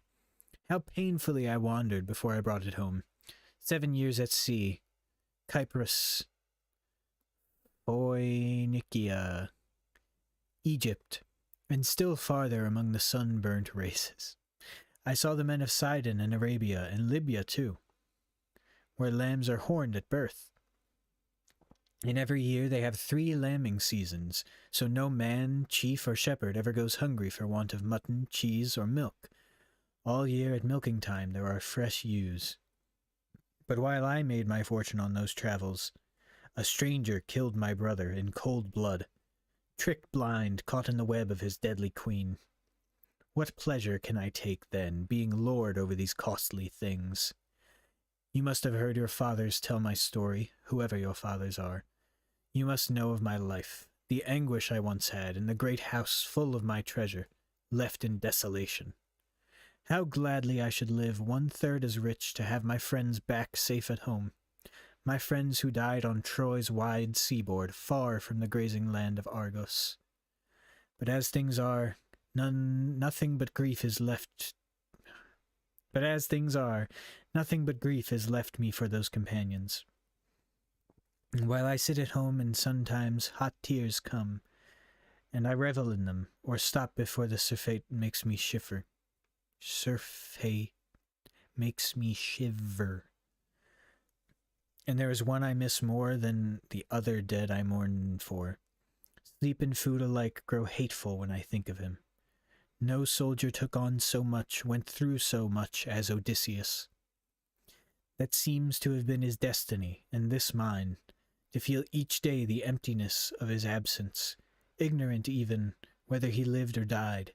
How his old father and his quiet wife Penelope must miss him still, and Telemachus, whom he left as a newborn child. Now hearing these things said, the boy's heart rose in a long pang for his father, and he wept, holding his purple mantle with both hands before his eyes. Menelaus knew him now, and so fell silent with uncertainty whether to let him speak and name his father in his own time, or to inquire and prompt him. And while he pondered, Helen came out of her scented chamber, a moving grace like Artemis, straight as a shaft of gold. Beside her came Adraste. Adraste? Not on the guide. Came Adraste to place her armchair. Eclipse, with a rug of downy wool, and Philo, bringing a silver basket once given by Alcandre, the wife of Polybus in the treasure city, Thebes of distant Egypt. He gave 2 silver bathtubs to Menelaus, and a pair of tripods with 10 pure gold bars, and she then made these beautiful gifts to Helen: a golden distaff with the silver basket rimmed in hammered gold with wheels to run on. So Philo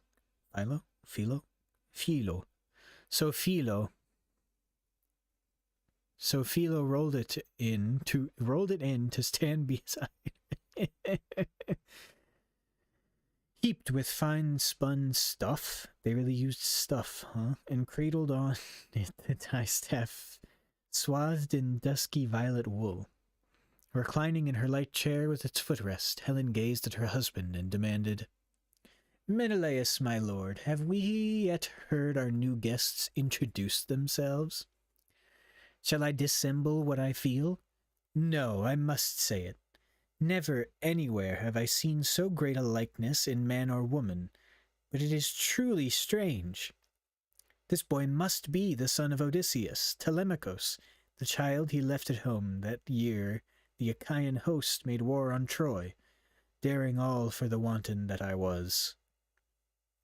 And the red-haired captain, Menelaus, answered, "My dear, I see the likeness as you do.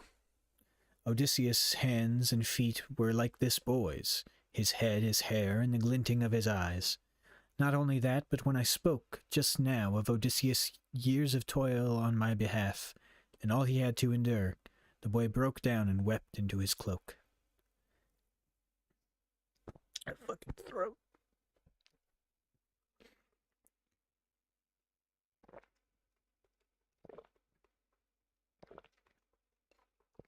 Can't sympathize with a guy.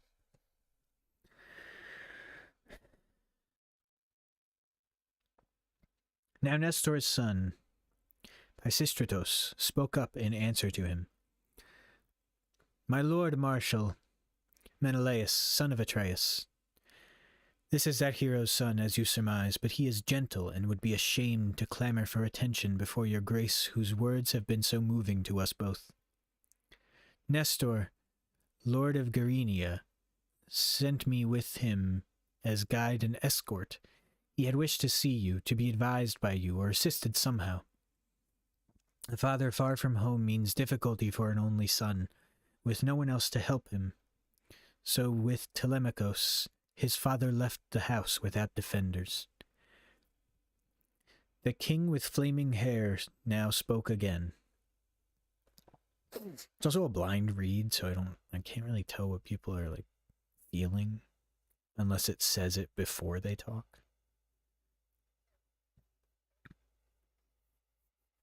I'm making excuses. I'm gonna keep making excuses. I'm reading the fucking Odyssey.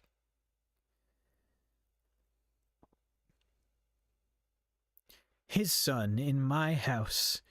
How I loved the man, and how he fought through hardship for my sake. I swore I'd cherish him above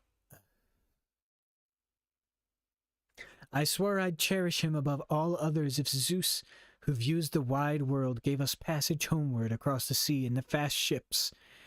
I would have settled him in Argos, brought him over with herds and household out of Ithaca, his child and all his people.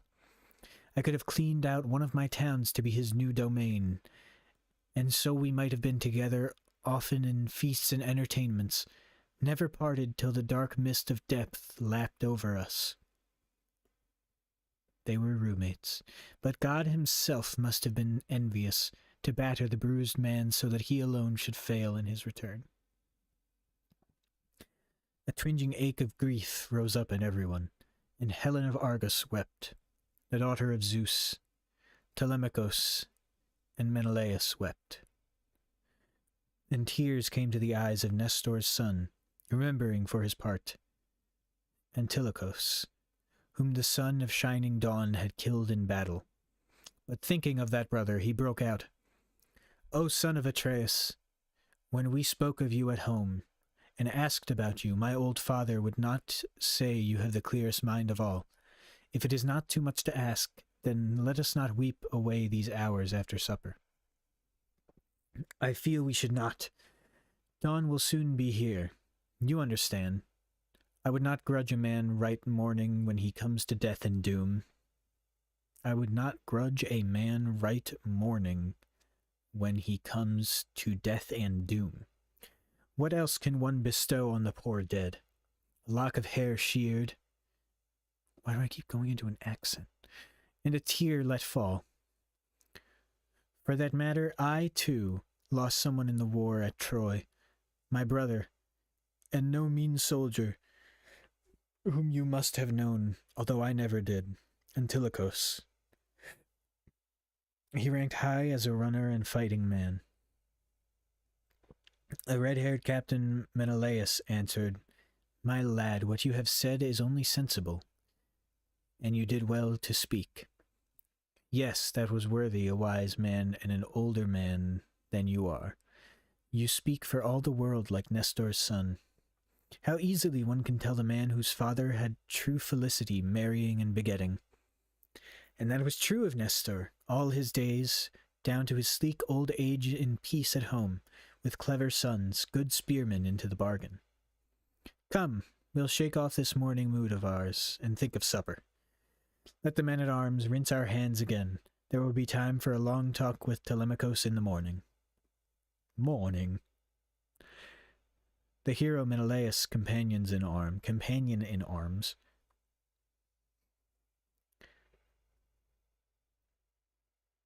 Asphalion, poured water for their hands, but once again they touched the food before them. But now it entered Helen's mind to drop into the wine that they were drinking an anodyne, mild magic of forgetfulness. Whoever drank this mixture in the wine bowl would be incapable of tears that day, though he should lose mother and father both, or see with his own eyes a son or brother mauled by weapons of bronze at his own gate. Oh, the opiate of Zeus's daughter bore this canny power. It had been supplied her by Polydamna, mistress of Lord Thon in Egypt. I say Thon if it's Egypt. You know, because obviously. Where the rich plantations grew herbs of all kind, maleficent and helpful. And no one else knows medicine as they do, Egyptian heirs of Payan, the healing god. She drugged the wine, then had it served, and said, taking again her part in the conversation, O Menelaus, Atreus' royal son, and you that are great heroes' sons, you know how Zeus gives all of us in turn good luck and bad luck, being all-powerful. So take refreshment, take your ease in hall, and cheer the time with stories. I'll begin. Not that I think of naming, far less telling, every feast of that rugged man, Odysseus, but here is something that he dared to do at Troy, where you Achaeans endured the war.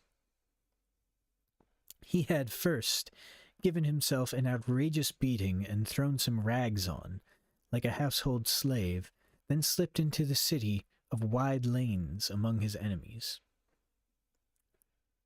So changed, he looked as never before upon the Achaean beachhead, but like a beggar merged in with the townspeople. And no one there remarked him, but I knew him. Even as he was, I knew him, and questioned him. How shrewdly he put me off. But in the end I bathed him and anointed him, put a fresh cloak around him, and swore an oath not to give him away as Odysseus to the Trojans, till he got back to camp where the long ships lay. He spoke up then and told me all about the Achaeans and their plans, then sorted many Trojans through the body on his way out with what he learned of theirs. The Trojan women raised a cry, but my heart sang, for I had come around long before to dreams of sailing home, and I repented the mad day Aphrodite drew me away from my dear fatherland. Forsaking all, child, bridal bed and husband, a man without defect in form or mind.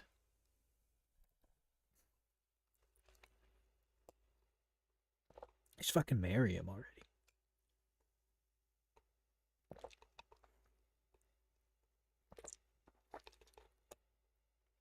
Everybody in this room fucking loves Odysseus.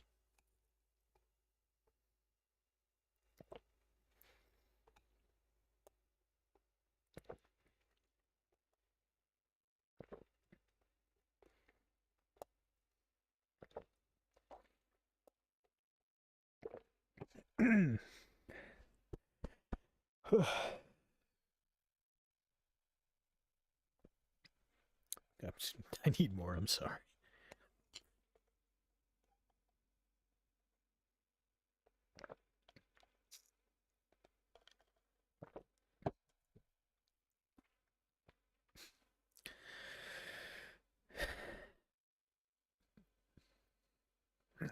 I should have been reading ahead while I was drinking.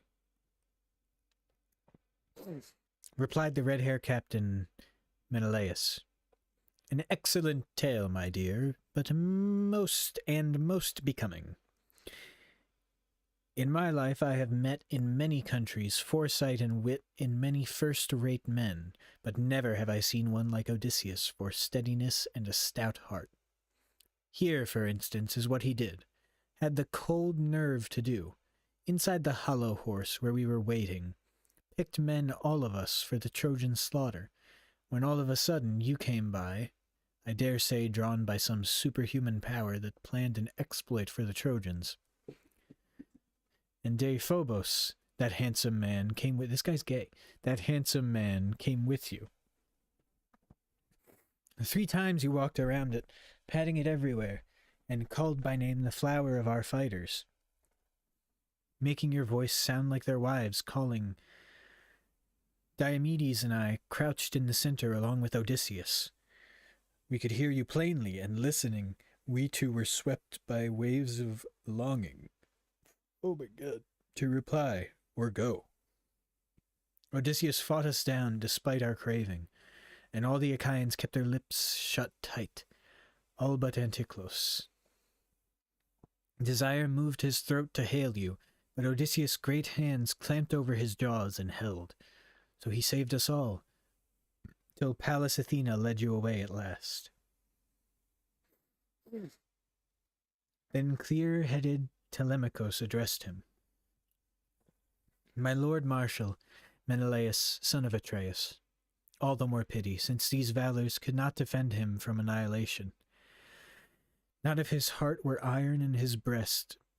But will you not dismiss us for the night now? Sweet sleep will be a pleasure drifting over us. He said no more, but Helen called the maids and sent them to make beds, with purple rugs piled up, and sheets outspread, and fleecy coverlets in the porch inside the gate. The girls went out with torches in their hands, and presently a squire led the guests, Telemachus and Nestor's radiant son, under the entrance colonnade to bed. Then deep in the great mansion, in his chamber, Menelaus went to rest, and Helen, queenly in her long gown, lay beside him. When the young dawn, capitalized, it's been capitalized every time. When the young dawn with fingertips of rose made heaven bright, the deep-lunged man of battle stood up, pulled on his tunic and his mantle, slung on his sword belt and new-edged sword, tied his smooth feet into fine rawhide sandals, and left his room, a god's brilliance upon him. He sat down by Telemachus, asking gently, Telemachus,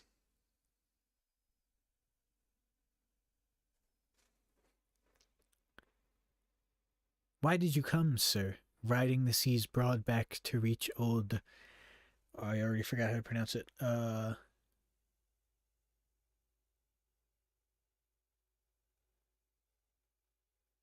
Lacedaemon. A public errand or private? Why, precisely? Telemachus replied, My lord Marshal Menelaus, son of Atreus, I came to hear what news you had of father. My house, my good estates are being ruined. Each day my mother's bullying suitors come to slaughter flocks of mine and my black cattle. Enemies crowd our home, and this is why I come to you for news of him who owned it. Tell me of his death, sir, if perhaps you witnessed it, or have heard some wanderer tell the tale. The man was born for trouble. Spare me no part for kindness' sake. Be harsh, but put the scene before me as you saw it. If ever Odysseus, my noble father, served you by promise kept or work accomplished in the land of Troy, where you Achaeans suffered, recall those things for me the way they were. Oh, damn.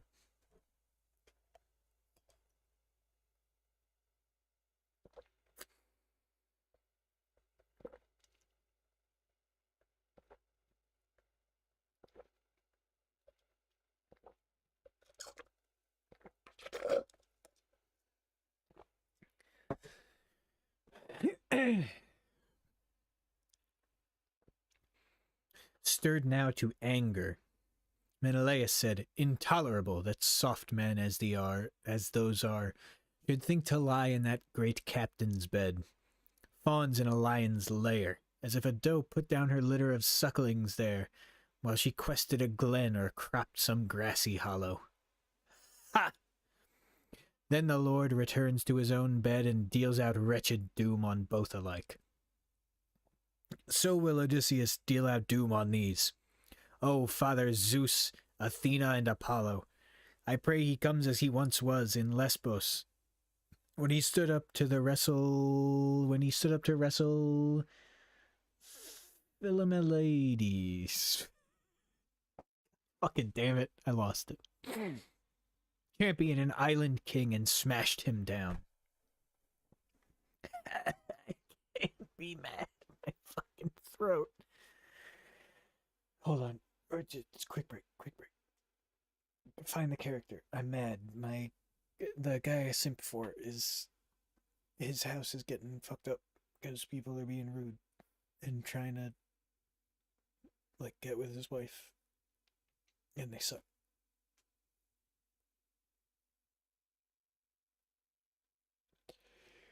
Gotta get in character. Okay, I love Odysseus. I love Odysseus. I love Odysseus. I love Odysseus.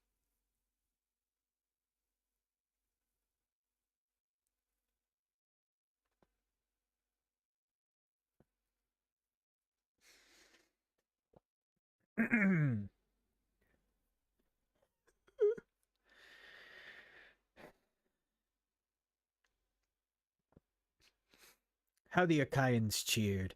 If only that Odysseus met the suitors, they'd have their consummation, a cold bed.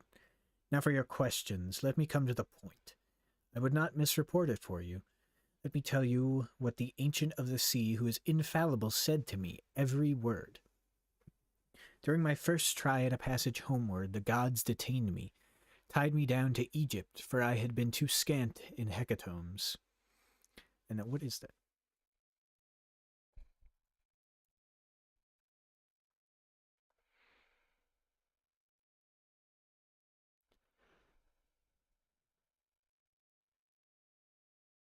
Hecatombe. I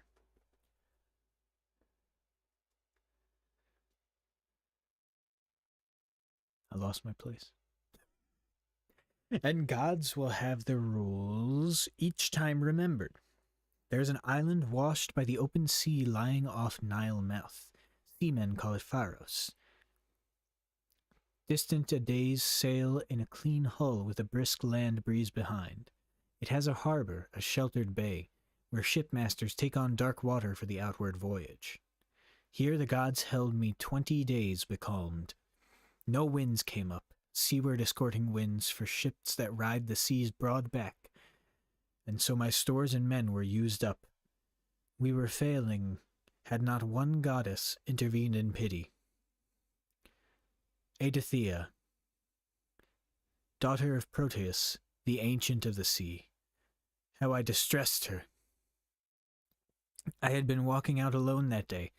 My sailors, thin-bellied from the long fast, were off with fish hooks angling on the shore. Then she appeared to me, and her voice sang, I ain't singing. Is her name here? No. Makes me want to play Hades. Does that make me, stupid? What fool is here? What drooping dunce of dreams?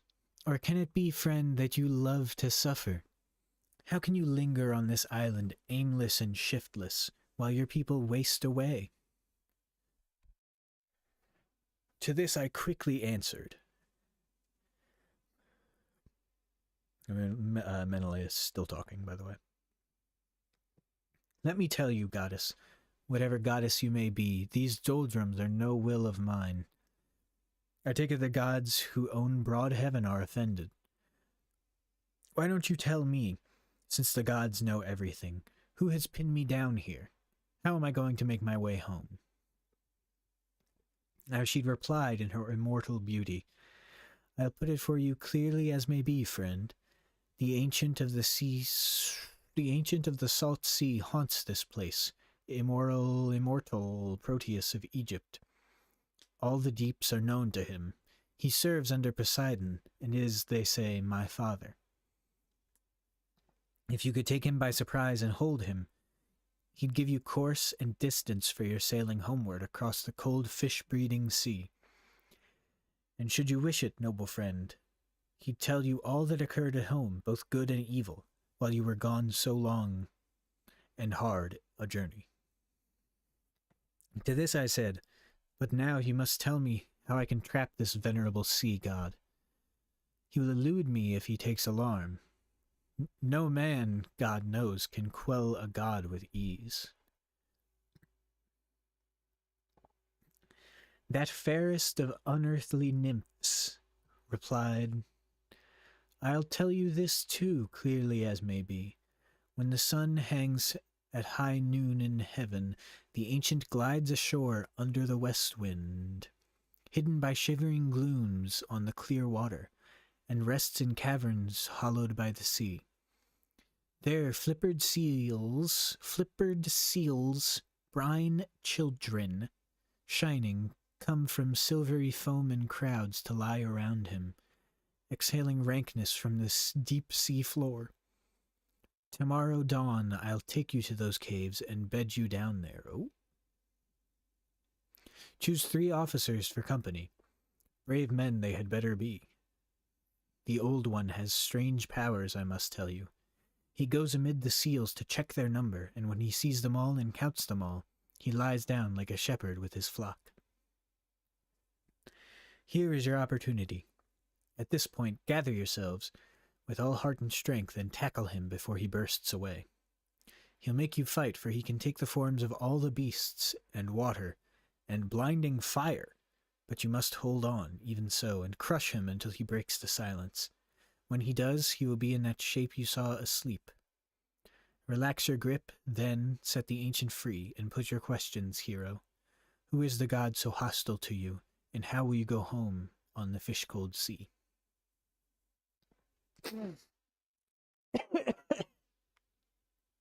I'm okay. I'm not okay. At this she dove under a swell and left me. Back to the ships in the sandy cove I went, my heart within me like a high surf running. But there I joined my men once more at supper, as the sacred night came on, and slept at last beside the lapping water. When dawn spread out her fingertips of rose, I started, by the sea's wide level ways, praying the gods for help, and took along 3 lads I counted on in any fight.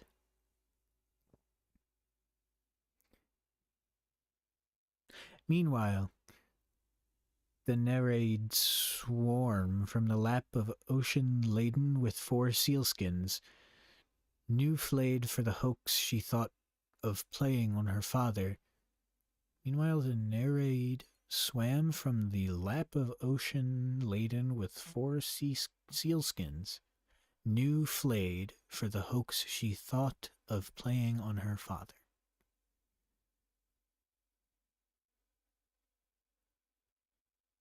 What?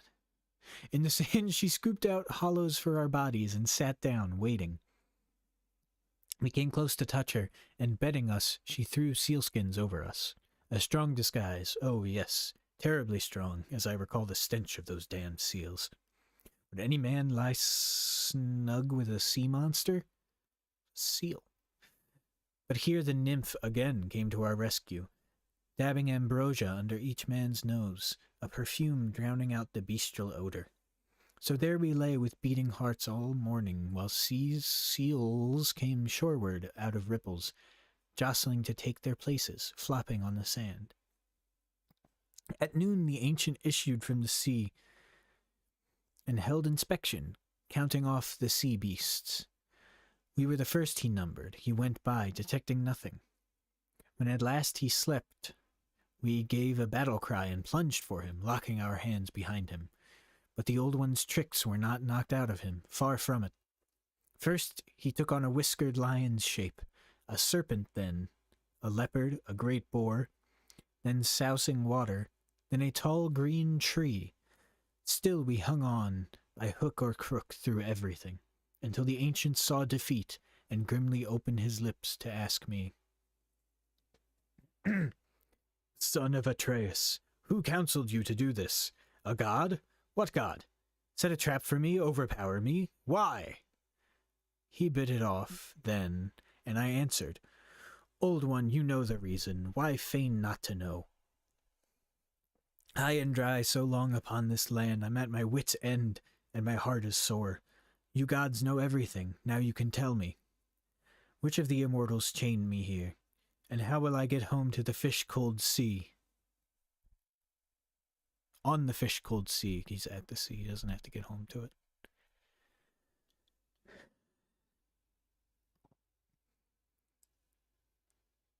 He made reply at once.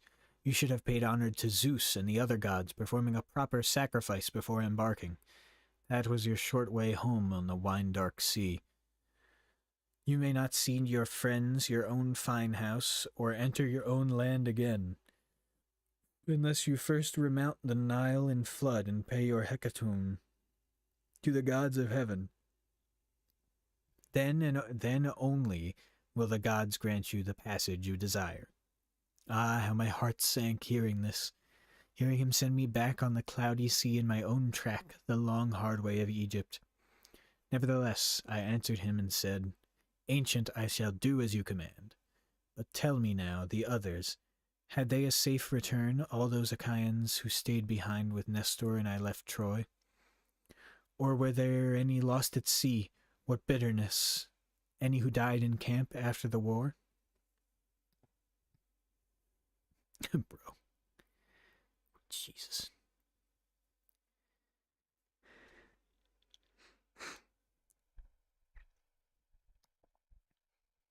How much longer is in this? Oh,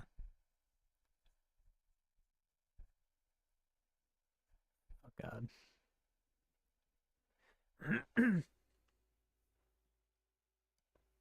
For you to know these things goes beyond all necessity, Menelaus. Why must you ask? You should not know my mind, and you will grieve to learn it, I can tell you. Many there were who died, many remain, but 2 high officers alone were lost on the passage home. I mean, you saw the war. One is alive, a castaway at sea. The other, Aias, perished with all hands. though first Poseidon landed him on Girai promontory and saved him from the ocean. Despite Athena's hate, he had lived on, but the great sinner in his insolence yelled that the gods' will and the sea were beaten, and this loud brag came to Poseidon's ears. He swung the trident in his massive hands, and in one shock from the top to bottom split that promontory, toppling into the sea the fragment where the great fool sat. So the vast ocean had its will with Aias. Sorry, checking. Yeah, it would be page 92, and we're only on 68. I don't think my voice can get through another 24 pages.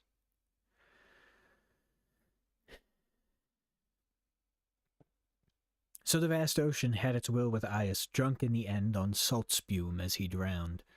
Meanwhile, your brother left that doom astern in his decked ships. The Lady Hera saved him. But as he came around Malaya, a fresh squall caught him, bearing him away over the cold sea, groaning in disgust. To the land's end of Argos, where Thyestes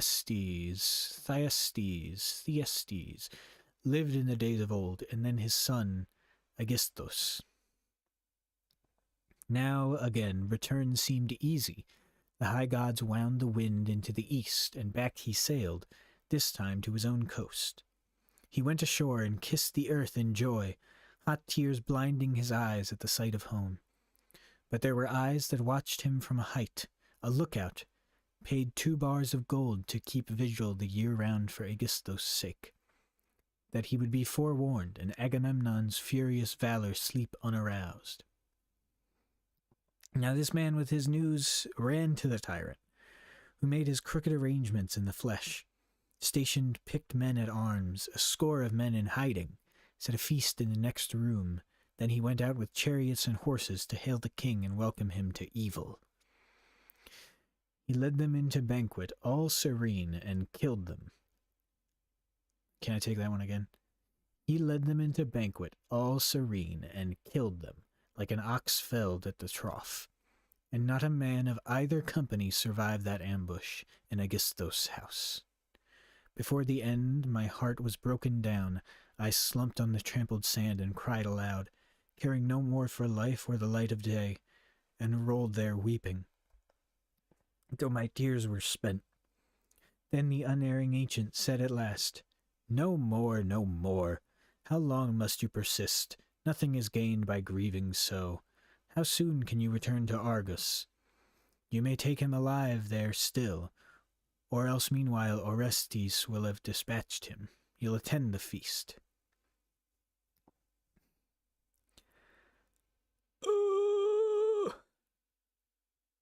Oh, okay. Okay, I'm gonna stop once he actually fucking says where Odysseus is, which is like right now.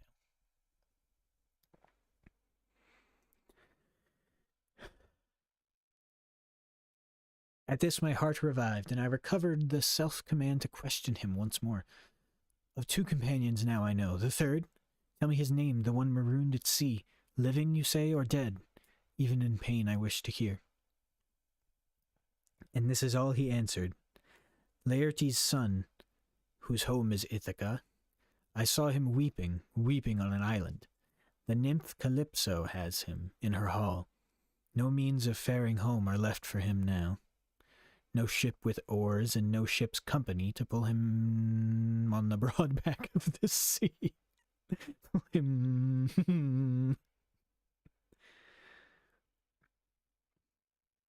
As is to your own destiny, Prince Menelaus, you shall not die in the blue grass of Argos. Rather the gods intend for Elysian with golden Radamanthus. At the world's end, where all existence is a dream of ease. Snowfall is never known there, neither long frost of winter nor torrential rain, but only mild and lulling airs from the ocean, bearing refreshment for the souls of men, the west wind always blowing. For the gods hold you as Helen's lord, a son of Zeus. Whoa, what a reveal, dude. Alright.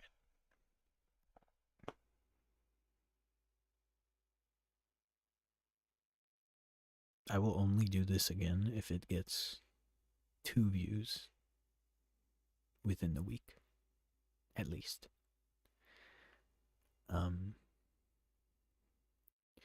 Sorry we didn't even get to the second click. I'm not very good at games.